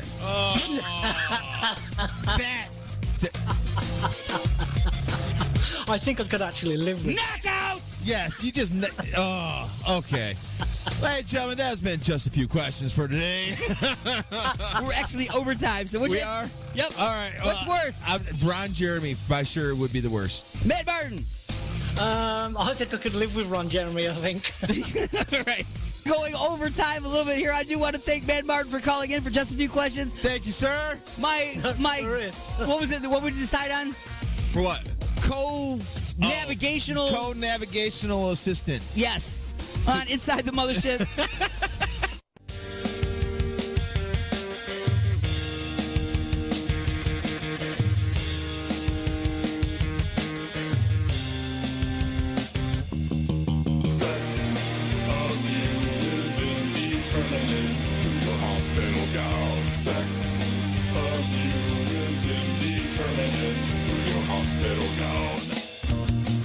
I'm unable to establish your gender,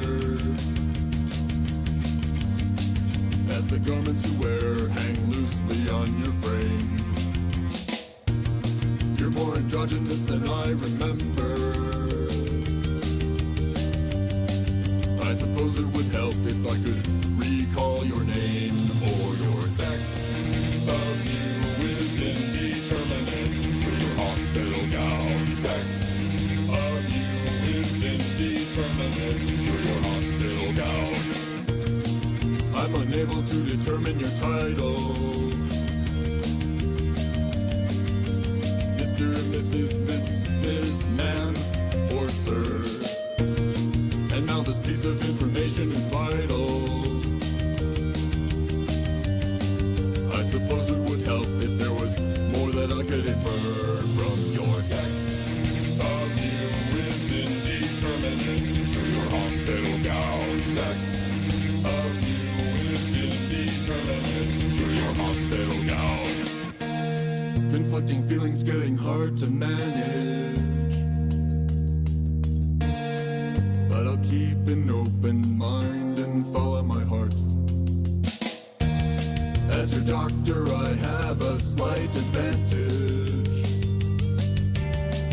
I suppose it would help if I just had a look at your chart or your sex. Of you is indeterminate through your hospital gown. Sex of you is indeterminate through your hospital gown. Sex of you is indeterminate through your hospital gown. Sex of you is indeterminate through your hospital gown. Sex. Oh man, this place is weird.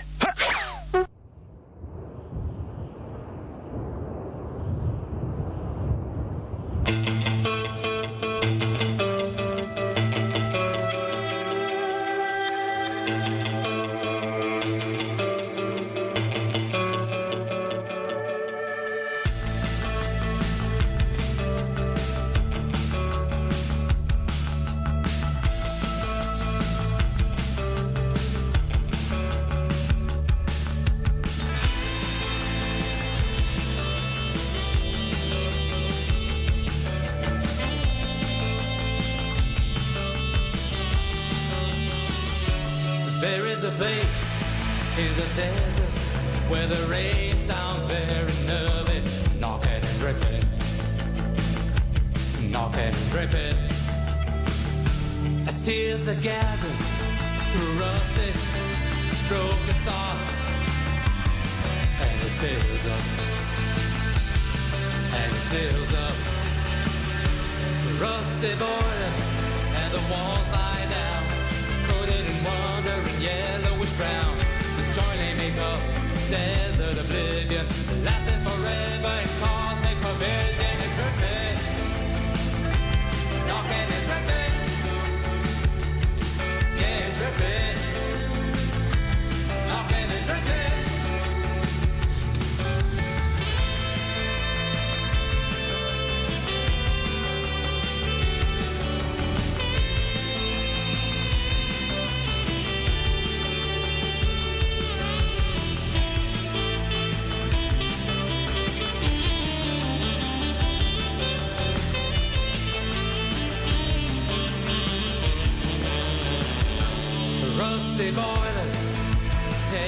sincere. Love to people that the desert appeal. The silent tears they sacrifice for peace. A beautiful house and a good night's kiss, and it's dripping, knocking and dripping. Yeah, it's dripping, knocking and dripping.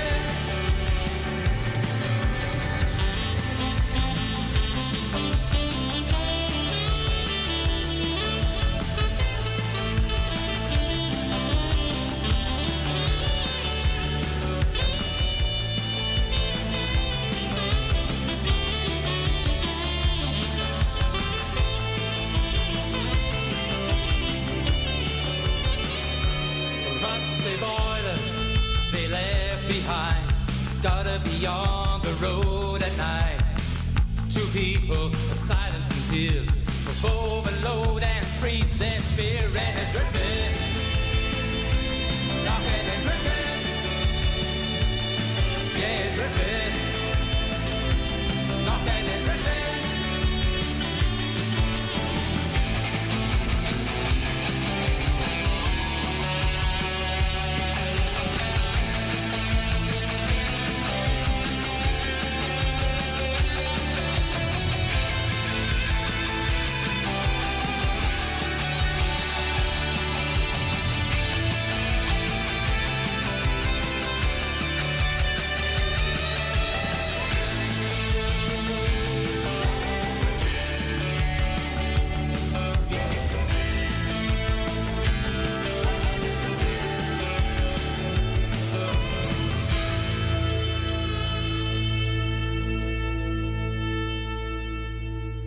Rusty Boilers on the attack of the Monday morning Madcast from outer space. It is time once again to take a short break, a pause in the action for station identification, and we will be back with the third and final hour of the attack of the Monday morning Madcast from outer space.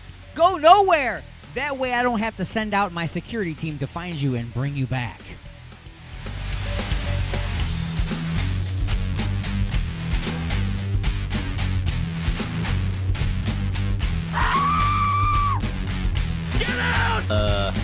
We were doing this long before you came in, sir.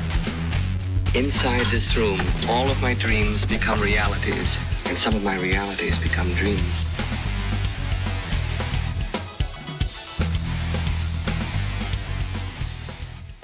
You know, it's about to start getting pretty hot outside. I think it's time I have a professional check out my air conditioning unit. Freedom Heating and Cooling. They specialize in light commercial and residential service and installation. They even do hot water tanks. Freedom Heating and Cooling. Just check out this deal. Complete installation of the iWave R air purifier for only $600. It kills mold, bacteria, and viruses while reducing odors and allergens. Contact Eric at 313-920-2325. Again, that's Eric at 313-920-2325.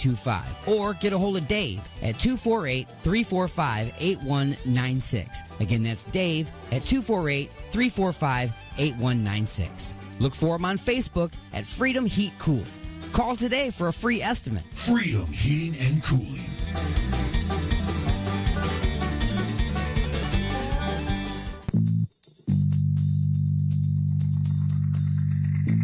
Me and my lady want to get busy tonight. What do you recommend? Igor's Lube. I got my fist stuck in a gravy boat. Any ideas on how I can get it out? Igor's Lube. The hinges on my cabinet doors are squeaky. What should I use? Igor's Lube. I got dry, flaky elbows. Igor's Lube.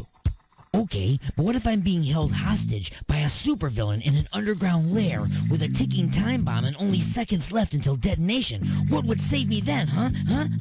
Igor's Lube. That's right. Everything is smoother with Igor's Lube. Igor's Lube. Get some today and get some tomorrow. Oh, listen to his voice. I hope he grows up to be another singer like Frank Sinatra. I hope he's going to be another Albert Einstein. Gee.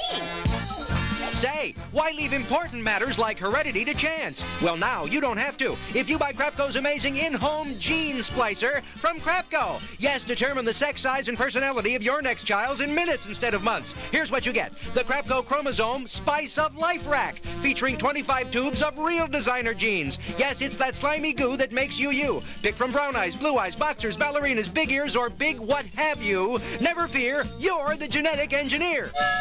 With the amazing Crapco in-home gene splicer from Crapco. Yes, for just $29.99, $95.99, this could be you. E equals MC squared. How about you? My boy the singer. My son the scientist. That's right, create your own Frank Einstein with the amazing Crapco in-home gene splicer. Buy Crapco. Get one for your dog, too. Remember, at Crapco, we always say, if you buy this, you'll buy anything. The economy is booming, and so are the sales of breast implants. Why pay $5,000, $6,000, or even $7,000, or go to Canada for surgery when you can have a brand new, beautiful bust line in 60 seconds or less at Minute Boob? Just step onto the hoist, ma'am. All right. Yeah, you can use a new set, all right. These are shot. Oh. This won't take long. Won't hurt a bit. Minute Boob uses inflatable airbags with a nozzle in your armpit. 32 psi in the left. And 34 in the right. Well, what do you think? I think I'm leaking, though. Oh, yeah, hang on. There you go, Toots. Oh, I forgot the sticker. What? You'll have to come back for scheduled maintenance. All right. As often as you like. Minute Boob, brand new breasts in 60 seconds or less. It's us or bust. The views and opinions expressed in the following show do not necessarily represent those of this station or its sponsors.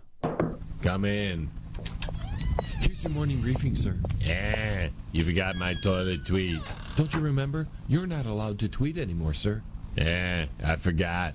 It's okay, sir. That's why I'm here. Yeah, I hate Mondays. Not much to do when you're in the office of the former president. Well, you could always listen to the radio, sir. Ah, that's different. What's on? Oh, I don't know. Would you like me to turn it on? Why not? Got nothing better to do. It's the Monday Morning Madcast from outer space. Oh, Ditzy. Call these guys up. See if they want to interview me. It'll be huge. Resistance is futile, but you can struggle if you like. It's the attack of the Monday Morning Madcast from outer space. You got something to say? Say it, bucko. Call into the show live at 313-444-8919. Again, that number is 313-444-8919.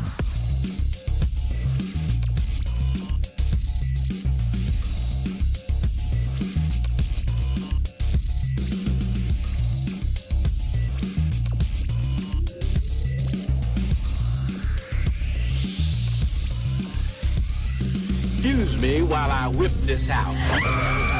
When a man loves a woman very much, the man gives the woman $20. Stupid! You're so stupid! Welcome, everybody. You've been beamed aboard. You are now live inside the mothership for another exciting episode of the Attack of the Monday Morning Madcast from outer space. Hour number 3. That's right. I'm taking you on up to lunchtime if you're in the Eastern time zone. But maybe you're listening on the other side of the planet and you're like getting ready for dinner. I don't know. You know, because the whole time zone thing confuses me. Always has. Doesn't make any sense to me. Let me ask you a question. If I pick up my telephone here in the Eastern time zone, just outside of Detroit, and I dial the phone number of a person living on the other side of planet Earth in a completely different time zone, maybe they're 5 hours ahead.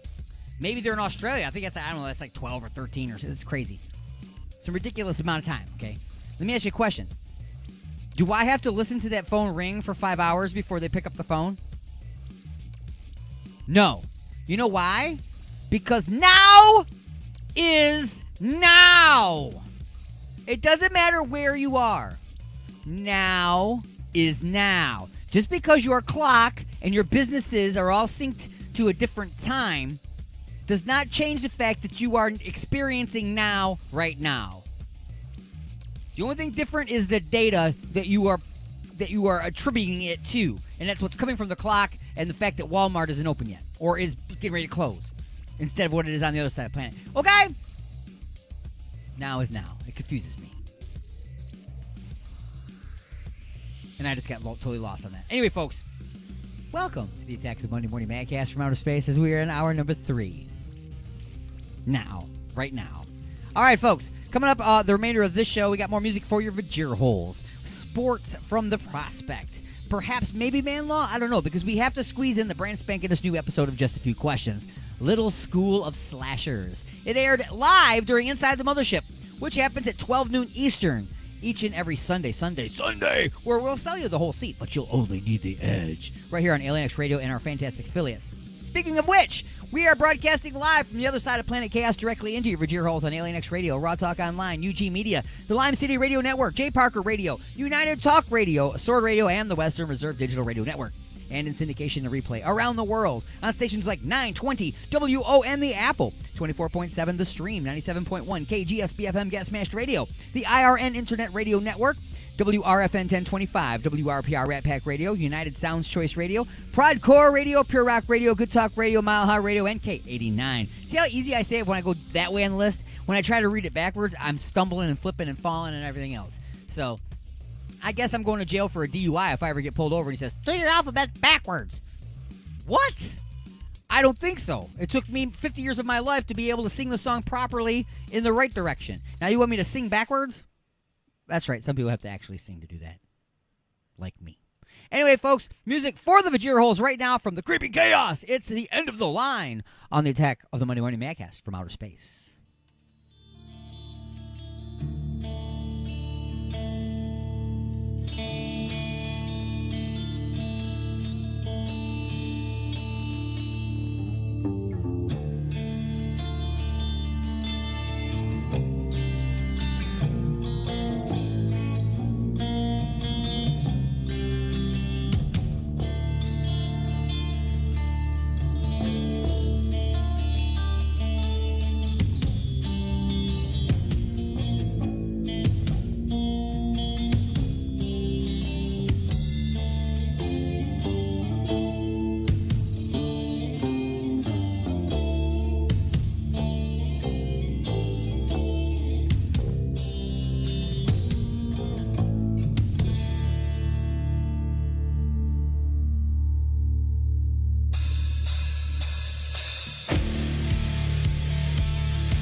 for that lovely tune. That funky music will drive us till the dawn.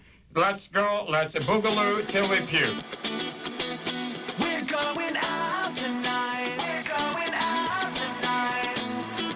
Slip on your dress, got my suit and tie. We're going out tonight. We're going out. Behind the curtain lies a mess. Depressed, overcome by the stress. This choreography has got me numb. What have we become?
Broadcasting directly into your brain. And now your weekly sports update with the Prospect.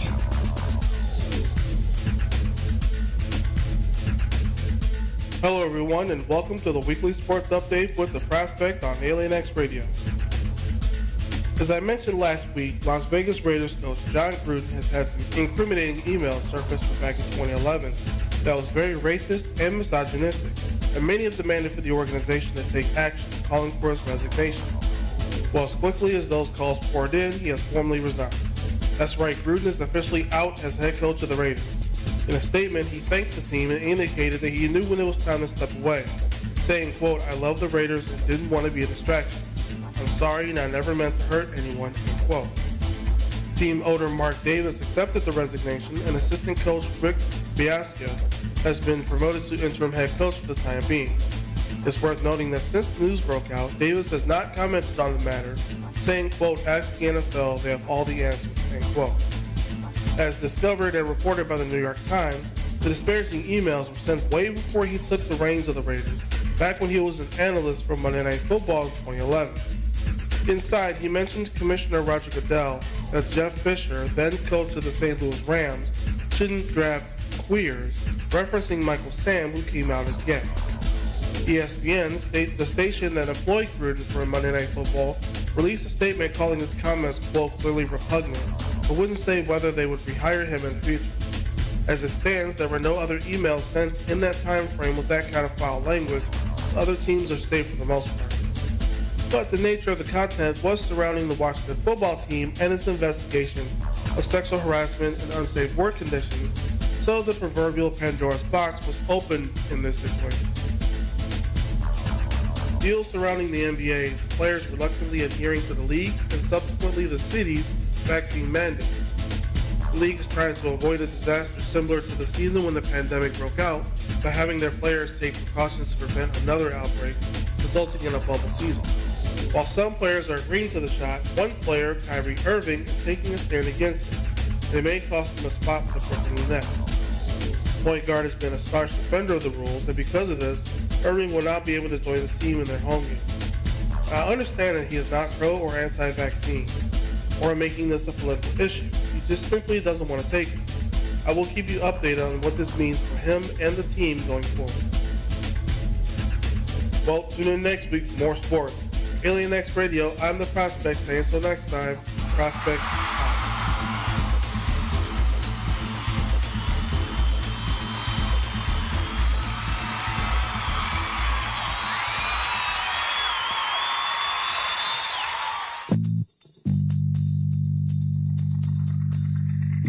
Oh, honey, what a wonderful surprise.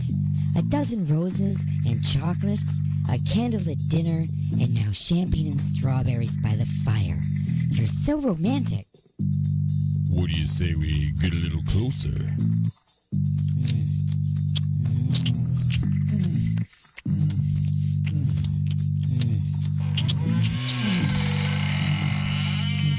Igor? That's right, Igor here with the final ingredient for love. Igor's lube? Nothing gets things moving and grooving like my lube, and it prevents chafing. Thanks, Igor. And don't forget, Igor's lube now comes in cherry, mint, and salmon flavor. Igor's Lube. Get some today and get some tomorrow.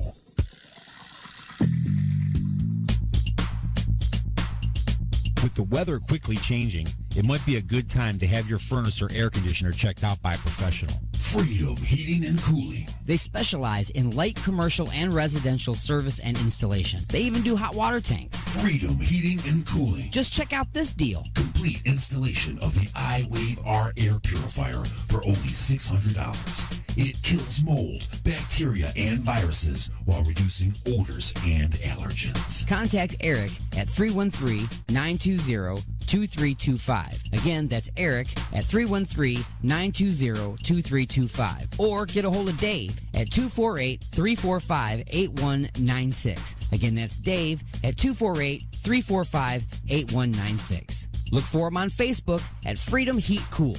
Call today for a free estimate. Freedom Heating and Cooling.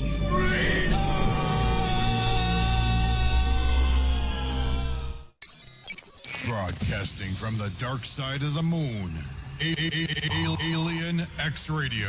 Resistance is futile. I know it was just a dream. I know I didn't have an anal probe. And I know that I am not under alien control. You're inside the mothership. Son of a bitch.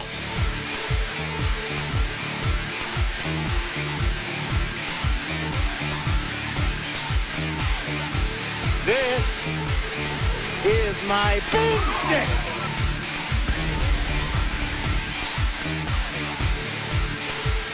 But the Nothing you have ever experienced can prepare you for the unbridled carnage you're about to witness. That's right, folks. It is. Oh, we're back. I was going to say it is the final hour, but we're like deep into the final hour already. It's Attack of the Monday Morning Madcast from outer space, broadcasting to you live from the other side of planet Chaos, directly into your Vajir holes. Everything that you hear today, you cannot unhear. You will be unharmed, but you will be forever changed as well. So, folks, coming up very, very momentarily here will be the brand spanking new episode of Just a Few Questions. It is called Little School of Slashers, as I am theming the rest of this month's Just a Few Questions. Very spooky, scary Halloween type stuff. Because it's Shocktober, don't you know? It's Shocktober! So anyway, folks, what I did is I took D-Unit, I sent him back in time as a child, and I enrolled him in serial killer school and drastically changed his career path. Just a Few Questions can be heard during Inside the Mothership, which airs at 12 noon Eastern every Sunday on this and other fantastic radio stations. Wow. So without further delay, let's go to yesterday's episode, Little School of Slashers. Just a few questions on the attack of the Monday Morning Madcast from outer space.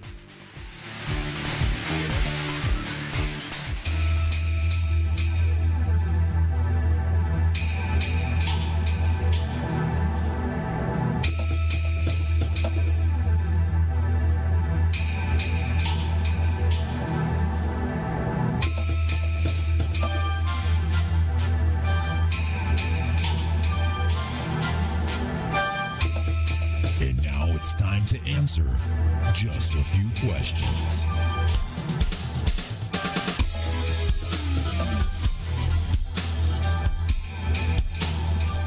All right, folks, it is once again that time in the showgram where you have to answer just a few questions. And it's being brought to you by Igor's Lube and Igor's Empire of Products. Look for and like Igor's Lube on Facebook or at www.igorslube.com. Big shout out to Uganda! Tuned in out of the blue. It's amazing I can't get my friends to listen down the street, but I got people listening from all over the planet. Isn't that cool? What I'm saying? South Africa, Germany, Finland. It's amazing. Anyway, folks, it's now time to answer just a few questions. And I'm kind of moving in for the rest of this month into the Halloween theme, where it'll all be Halloween appropriate. Just a few questions leading up to the Halloween day itself, premiere of the Halloween episode. Just a few questions. No, I'm not going to give you any hints about it. I don't want any hints. It's going to be so cool. All right, so. I want to be disturbed in my own. Here we go. Well, see how I'm saying here we go, and I'm not even ready to go. I have to click on the thing that says here. Okay, there we go. Question number one. Question number one. As you were growing up, your parents began to notice your skills and interests. While other little boys and girls were playing baseball or dreaming of becoming an astronaut, you were always a bit different. After becoming proficient killing small woodland creatures with shovels and hammers, it had become pretty clear that you were destined to become a serial killer. So, as all good parents do, they supported you. They enrolled you in one of the world's most prestigious serial killer schools, the Little School of Slashers. You have arrived in class on your very first day. Here are the other kids in class with you. Little Freddy Krueger, little Michael Myers, little Jason Voorhees, and little Jedediah Sawyer. The teacher tells you that today you will be playing human head dodgeball. To get to know each other, You have been selected as a team captain and will need to choose your team. Just like in gym class, who will you choose first? A, Freddy, who refuses to wear the team uniform unless it's red and green striped. Plus, he is currently painting his fingernails.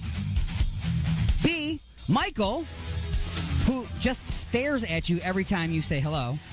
He also does not seem to be very fast. C, Jason, even though he is already dressed for the wrong game, because hockey is tomorrow.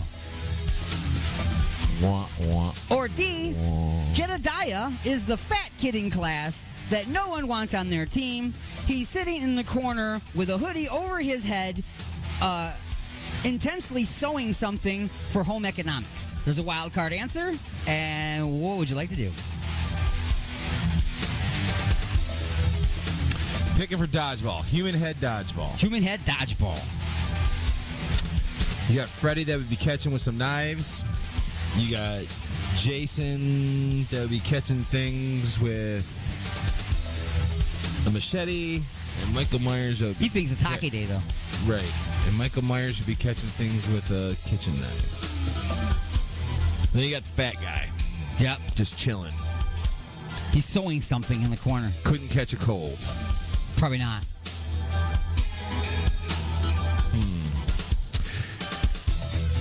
I feel like I'm going to have to go with the wild card on this one. You're going to go with the wild card answer. I'm going to go with the wild card. All right, the wild card answer you're choosing is the new kid that just walked in the room. Hell yeah. Tell me about him. His name is Elliot Spencer. He's pale, bald, and his head is covered with giant pins pounded into his skull. He says he does not want to play human head dodgeball because he has a headache. He just wants to be left alone and play with his golden Rubik's Cube. So he's not going to be very right. So you just pick somebody who's not going to really participate. Yeah. So that's But what they all weren't going to But that was just who you were picking first. So eventually you're true. going to be picking. Everybody has to pick, or you got to Everybody's gotta participate, play. or you Yeah. fail gym class. Yeah. And you can't do that. Bonus question. The teacher asks you, whose head would you like to play the game with today? A, the head of Don Dokken. B, the head of Johnny Depp. C, the head of Robert De Niro. Or D, can I see the politicians list, please? Ooh. And then like in professional games, every quarter, so you have to change the ball out anyway, so. Exactly. Bring me another head of a politician. I would like to see the politicians list, please. I think that's a great idea, because like you said, you keep changing them right. out. And Schumer. That just sounds like the name that would be on the side of a ball. Right. You know what I'm saying? I don't know why, but it just does. Bringing us to... Question number 2. Question number 2. Question number 2. Over the years, you have advanced through the grades and risen to the highest level of education. You are now entering the college level. Just like in regular college, you will be expected to choose a major and minor field of study. Before you choose yours, see if you can match up the major and minor subjects for your fellow classmates. So here's your fellow classmates: Freddy Krueger, Michael Myers, Jason Voorhees, Jedediah Sawyer, and Elliot Spencer. That Jedediah Sawyer is really throwing you off, isn't it? Okay. Not gonna lie. So here are the majors and the minors that you would have to match up with them. Whose major and minor is? Major is dream walking, and the minor is the finger knives. Well, Freddy Krueger. Freddy Krueger. Okay. Whose major is environmental adaptive murder, and his minor is resurrection. That would... Environmental adaptive murder. Well, I'm going to go with the camp thing. So Jason Voorhees, right? Jason Voorhees. Gotcha. And C, major and minor is family history, and minor in head tilting. That would be Michael Myers, right? Michael Myers. Family history. Family thing, yeah. Family thing, That's yeah. all he does is tilt his head and look at you. Like my German Shepherd when I ask her if she wants a treat. Who's going to major in opening portals to hell and minor in carpentry? Elliot, I'll see you in hell. So we're going to go with Pinhead. I am hell. Isn't that his line? The first one? I will show you such wonders. He says a lot of things. Isn't that one girl, the one girl like yells at him, I'll see you in hell. And he said, I am hell. Oh, let me find it fast enough here. Where is it? B, C, D. I have to find it now. I'm sorry, but I have to find it right now.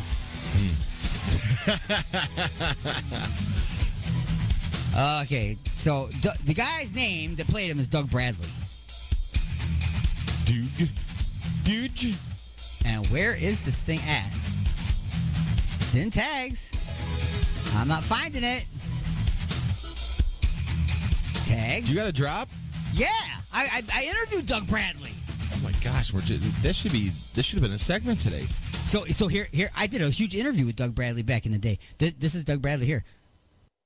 Hi, this is Doug Bradley, Pinhead from the Hellraiser movies, and you're listening to Alien X Radio. And you'd better carry on listening to Alien X Radio, or I will tear your soul apart. Creepy as all. It was during that dude. line. It was during that segue or that scene that he did both things. He said both things. Yeah. So Elliot Spencer. That's the guy who turned into. He was the living human being that later on became the demon Pinhead.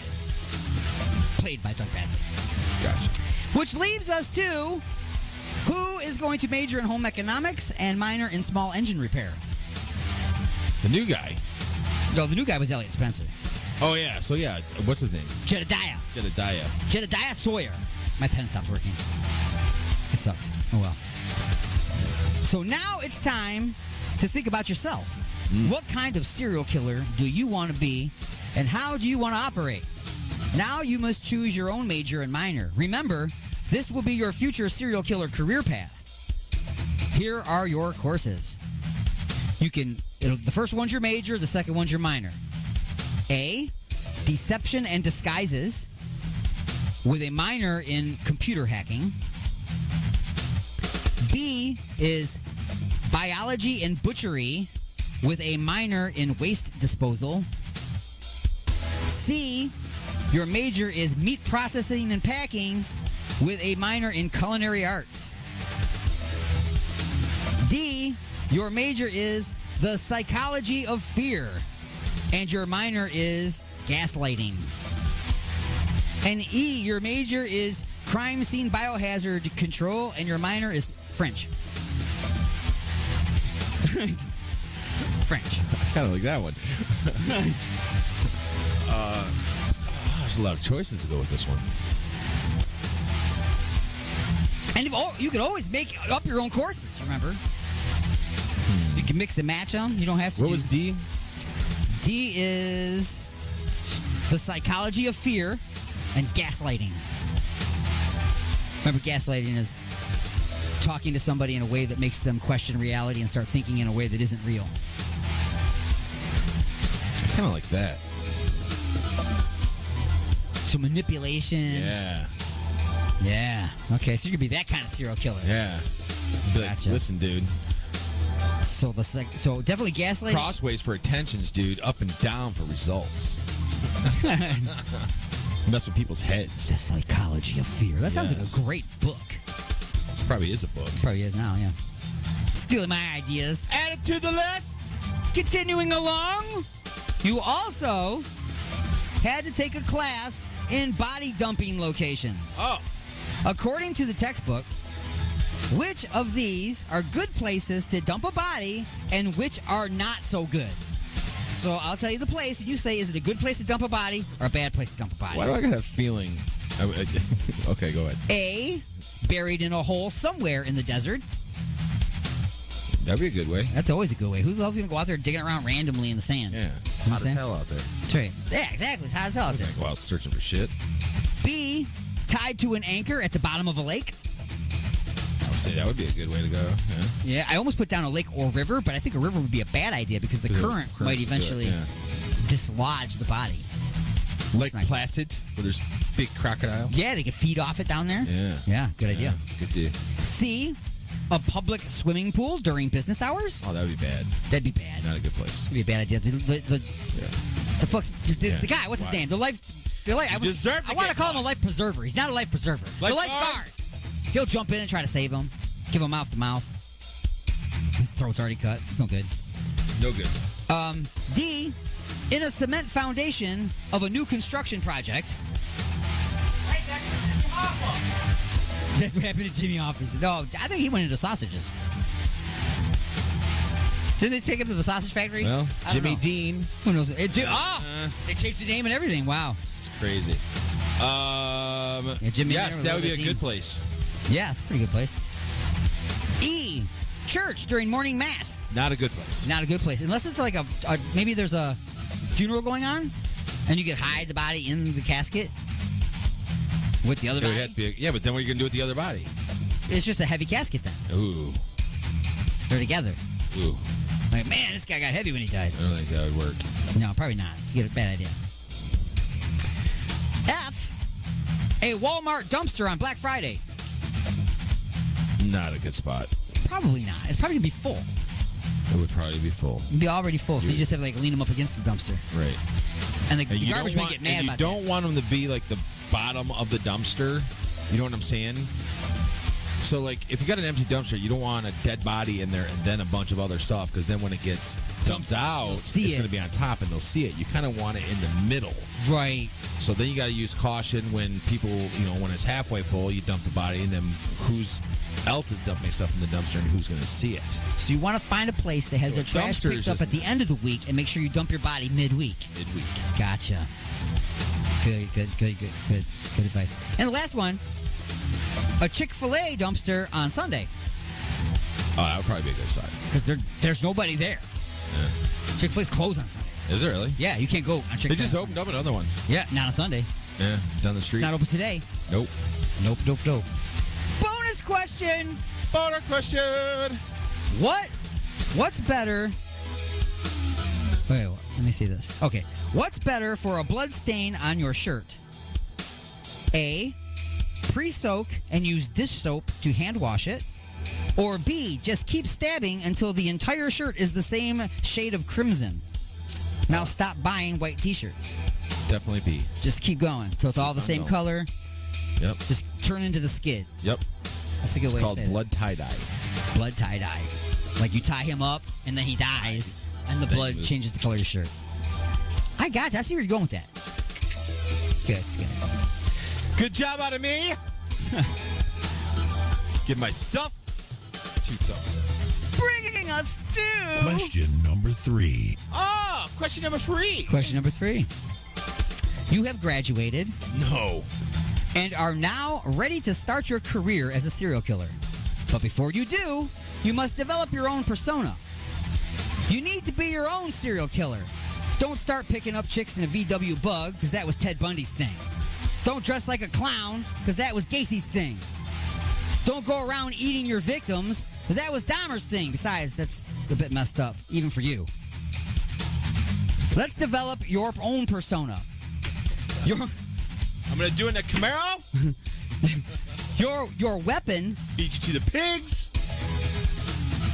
Wait, your weapon... Okay, your weapon will help guide you. The school has all types of weapons training. Jason got good at them all. From his favorites, the machete and axe, to a spear and gardening equipment, he has even gotten proficient with killing a sleeping bag tree combo. Your classmates have already chosen these weapons. I remember that. Yeah, that's messed up. That girl up. Wham! Put her. You gone? Just beat her against the You tree. ain't moving no more. Wow. So Freddy has chosen the finger knives. Michael has chosen the butcher knife. Jason has chosen the machete and dozens of others. Pitchfork. Maybe this will help you now on who Jedediah is. He has chosen the chainsaw. Ooh. Yeah, the chainsaw. Remember, he's also minoring in small engine repair. True. Yep. And Elliot has chosen the power of evil. So, what is your weapon of choice? A, the sledgehammer. B, the meat cleaver. C, spiked baseball bat. D, paper clips, rubber bands, and a horse head bookend. Or D, a tube sock filled with Legos.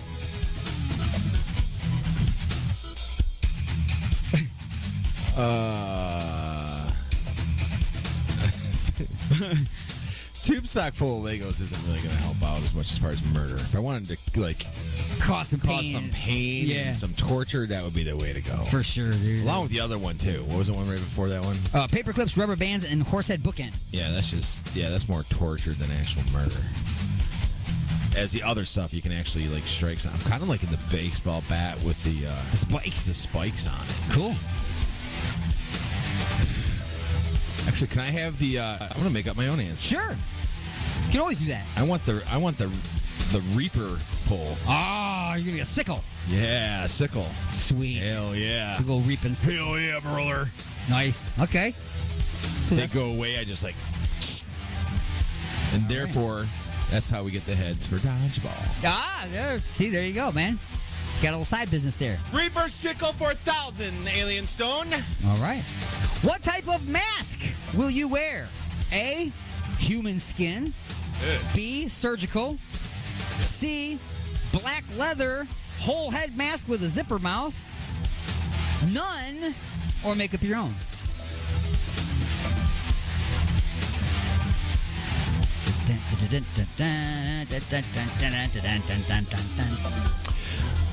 I'm thinking I actually might go surgical because it's a common mask nowadays. Right, you would it'll be blend easier in. way to get it. Yeah, you'll blend in, and it'll be easier way to get out of it. That's right. You won't get blood. I mean, that's how you got to think about, right? And if it does, I mean, they're literally a dime a dozen. You just keep stabbing until that's all red, right? too. Exactly. And they get a new one. The Crimson Serial Killer. Exactly. Wow. All right. Okay, so what will you wear to kill?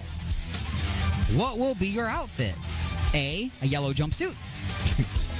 B, an old dirty tuxedo. You gotta be incognito, man. C, a toga with a Viking helmet. Or D, a Walmart vest, name tag, and a pair of khakis.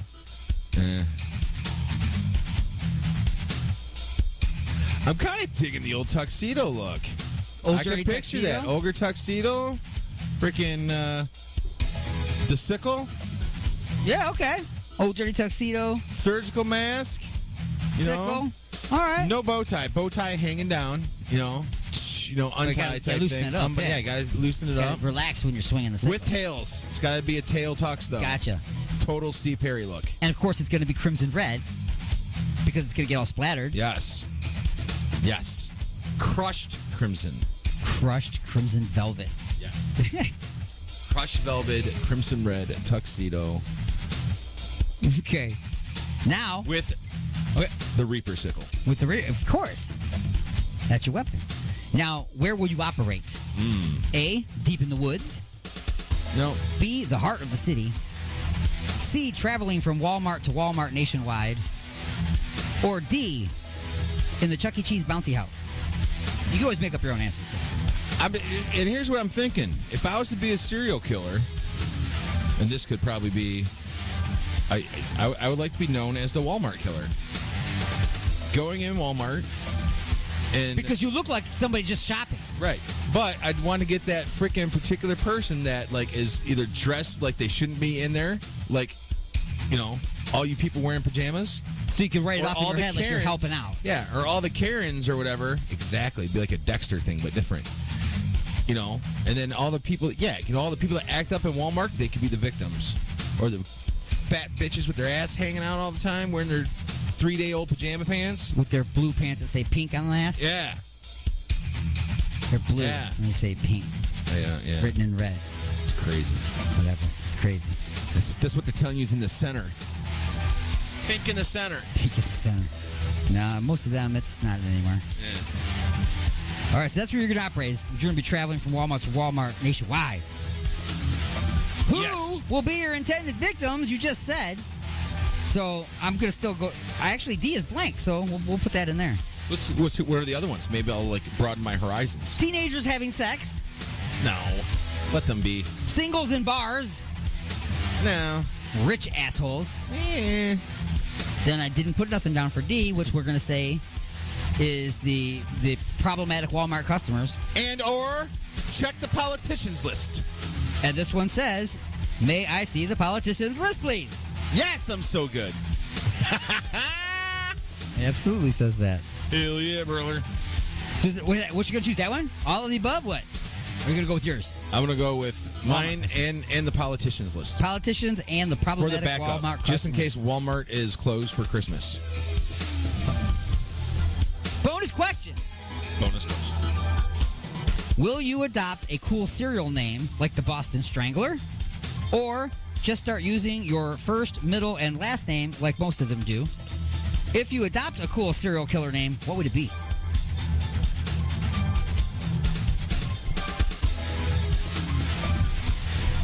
The Wally World Terror. The Wally World Terror.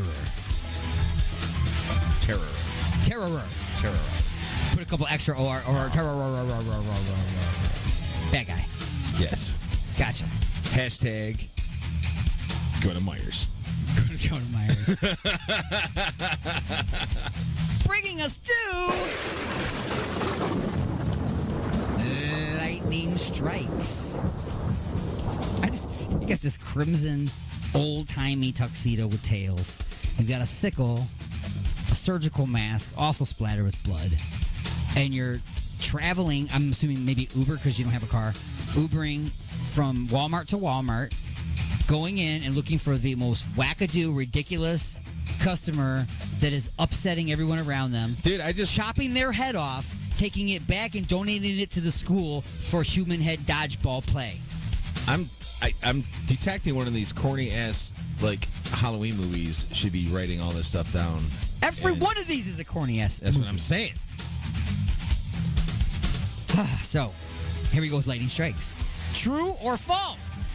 Freddy Krueger was burned alive by the parents of his victims. True. Very true. Very true. Anybody that would get that wrong, I'm like, I know the Freddy movies. I have to question, like, I know. Do you own a television set? Right. I know most of the other ones, but I know all the Freddy movies. Well, up until like the Jason versus Freddy thing, and then after that, if there was any left over after that, I stopped. But yeah, it starts getting kind of ridiculous. It just starts to get a little too I thought Jason going to space was a bit far. Okay. You know what? I think that's when I stopped that one. I think the last one I stopped on those was like 4 or 5. You rebuilt them. It was crazy. Freddy Lives, I think, was the last. Or Jason Lives. The Next Generation. No. In the original Nightmare on Elm Street. The original. So the very, very, very first one. Yep. Okay. What was closer to happening in a scene? Freddy going to jail or Nancy getting fingered by a dream killer in the bathtub?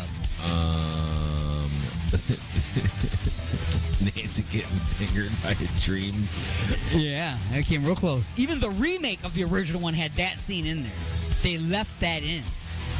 The remake, they redid it. They did. Yes. I do remember that. It was the only scene where like everybody was like, hey, wait a minute. Should we be watching this? Like you're actually like for a minute you're like, way to go, Fred. But no. Number 3. That just proved that he was a pedophile. Yeah, he was definitely a pedophile. You know what I'm saying? Yeah, we know he was a pedophile for sure.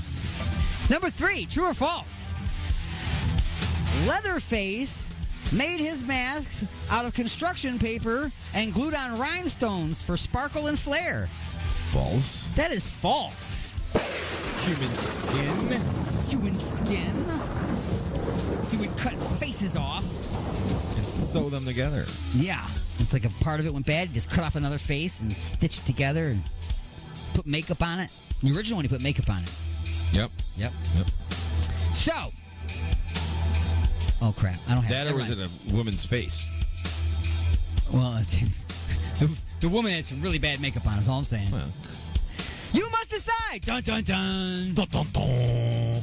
If you had to cut the face off of one of your current friends to make a mask, what one of your friends would you like to look like while murdering others? That's a effed up question.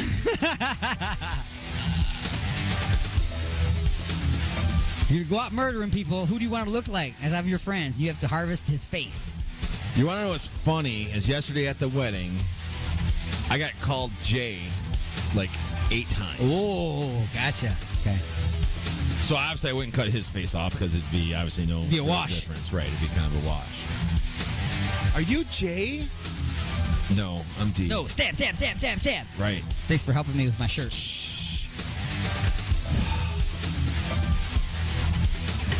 I would feel like I would want to go for the ugliest one of them, or do I want to go for the prettier one?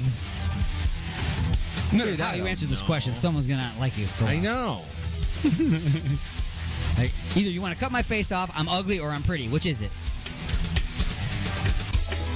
Sophie's choice. So bad. So bad. Gotta flay the face right off. I know. I don't know. I tell you what, you can do it surgically if you want, and they can stay in a medically induced coma until you're done doing what you're doing. And then we can, you can bring it back. We can do like a face-off type thing, and then reattach it, and they'll just have this weird like stitching thing around their head. If you really feel that way. I'm going to go with Chad. Chad. You got Chad's face. Chad's face. Chad's face on your face. Yep. And you run around killing people. Yep. All right. Blaming Chad now. Yeah. So then when you go and put it back on Chad, Chad's going to jail. Exactly. And you're good to go. Yeah. To the next phase. And it could be like a total setup because people could probably see Chad doing it. They believe profiling you, Chad. He'll be like, I saw him do it. Jason is one of the scariest looking serial killers. Do you think he would lose that distinction if he wore the entire goalie uniform? Do I think he would what? Lose that distinction? Absolutely. You're not so scary now when you got the Mighty Ducks on your chest. Exactly, dude. Yeah, run after me in those pads, bro. You ain't ever catching me. He keeps sticking in the dirt because he's got his blades on. Yeah. Yeah. Although if he catches you, those blades are just another device. Right. You're just stomping to death. So don't trip and fall. Remember, don't ever look back. Always look forward. I just watched...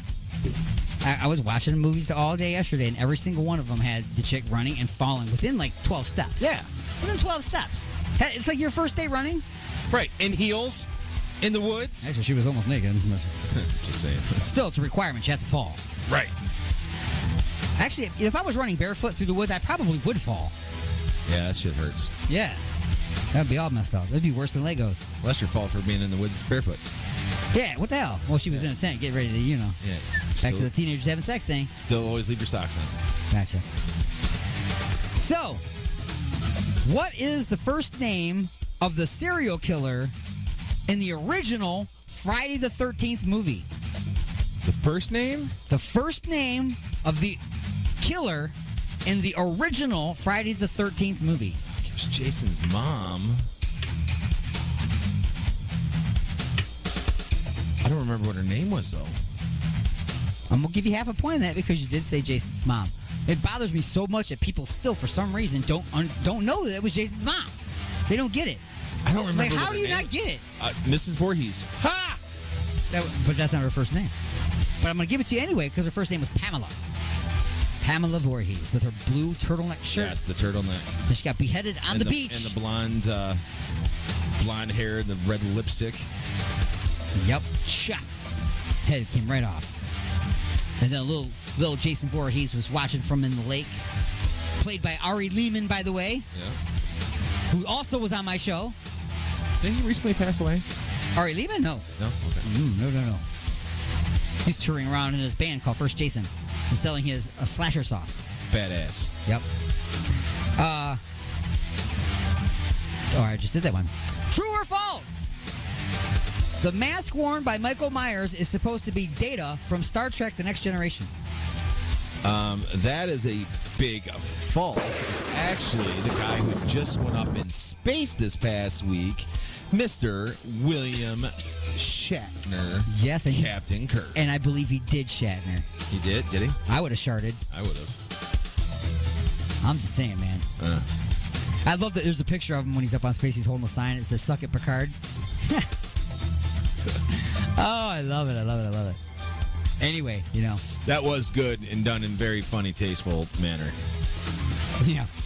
Oh, I'm sure that they laugh about it all the time. You want to know what would have been cool? It's a very small You want to know what would have been cool if both of those guys went up at the same time? Yeah, that would have been kind of cool. And then they ended up on a planet and have to fight a lizard guy on a rock. Yeah, and then Mark... And they come back with their thing infested by tribbles. And then Mark Hamill came back, too. Oh, I brought them... Yeah. He just appeared because that's what he disappeared. Right. Get that. Like using his Jedi stuff. Right. So, where was I here? Oh. We did that one. Okay. 8. What was the original title supposed to be for the movie Halloween? Was it? I'm going to give you two choices. One of them's got to be true, so I got 50-50 on this. Yep. So they called it Halloween just to take advantage of the holiday. Okay. But it was not going to be called that. It was going to be called either A, The Man Behind the Mask, or The Babysitter Murders. Thinking just because of...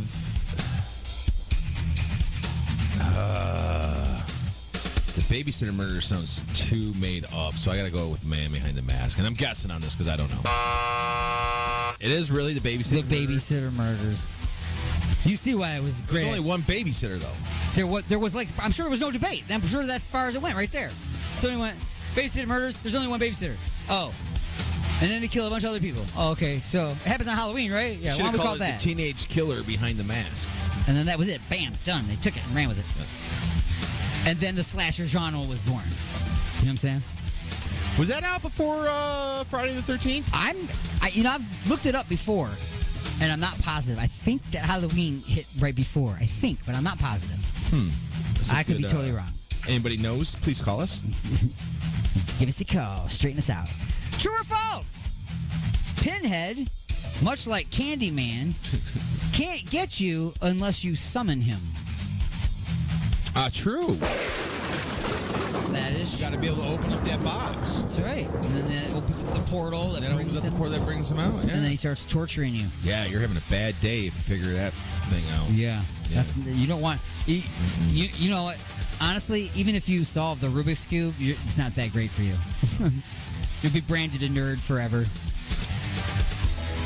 I could do one side. Dude, they should two make sides. they should make one of those like cube things as some type of like Halloween adult toy. Like when you unlock it, it's got like different sayings from Pinhead. You know what I'm saying? Like you get to the next step and it's I'll tear your soul apart or something. And then the portal actually opens up. Yeah, then it opens up and there's like a middle finger or something. I don't know. Psych! Okay, so last one. What band would Pinhead look okay on stage with? Lisa Loeb and 9 Stories? Or Kiss? I was gonna say Slipknot. Slipknot is you can make up whatever name you want. You know, I'm thinking that he would totally fit in with Slipknot. For sure he would. In fact, they probably borrow outfits from each other. Or you know what? If you even wanted to go local, I think he would fit with the boys from Lords of October too. All right, cool. Well, I'm going to give you some lighting on that. Because how can your opinion be wrong? That's right. It cannot be. Negative is my opinion, and I'll give it if I want to. And folks, that has been Just a Few Questions.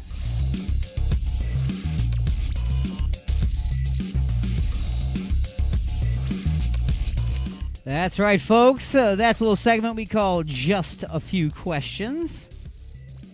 And it's part of Inside the Mothership, which airs at 12 noon Eastern each and every Sunday, right here on Alien X Radio and our fantastic affiliates around the world. Speaking of which, our affiliates are Raw Talk Online, UG Media, the Lime City Radio Network, J. Parker Radio, United Talk Radio, Sword Radio, and the Western Reserve Digital Radio Network.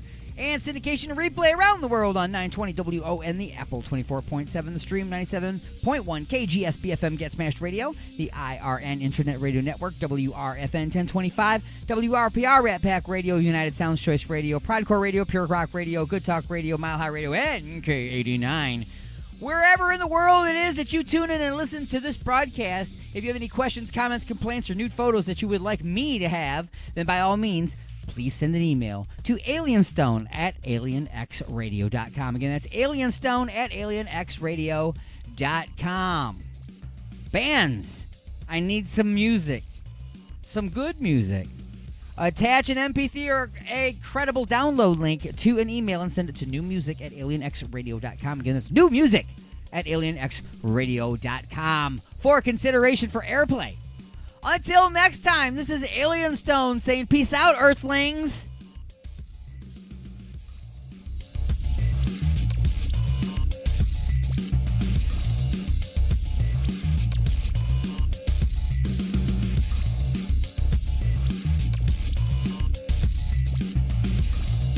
We at the FCC feel that democracy is all about protecting the rights of the ordinary citizen. Unregulated radio would result in programming of the lowest common denominator, the rule of the mob.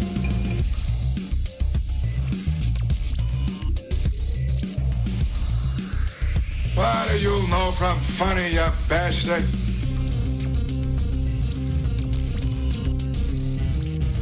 Oh! Get away from me, you horse's ass!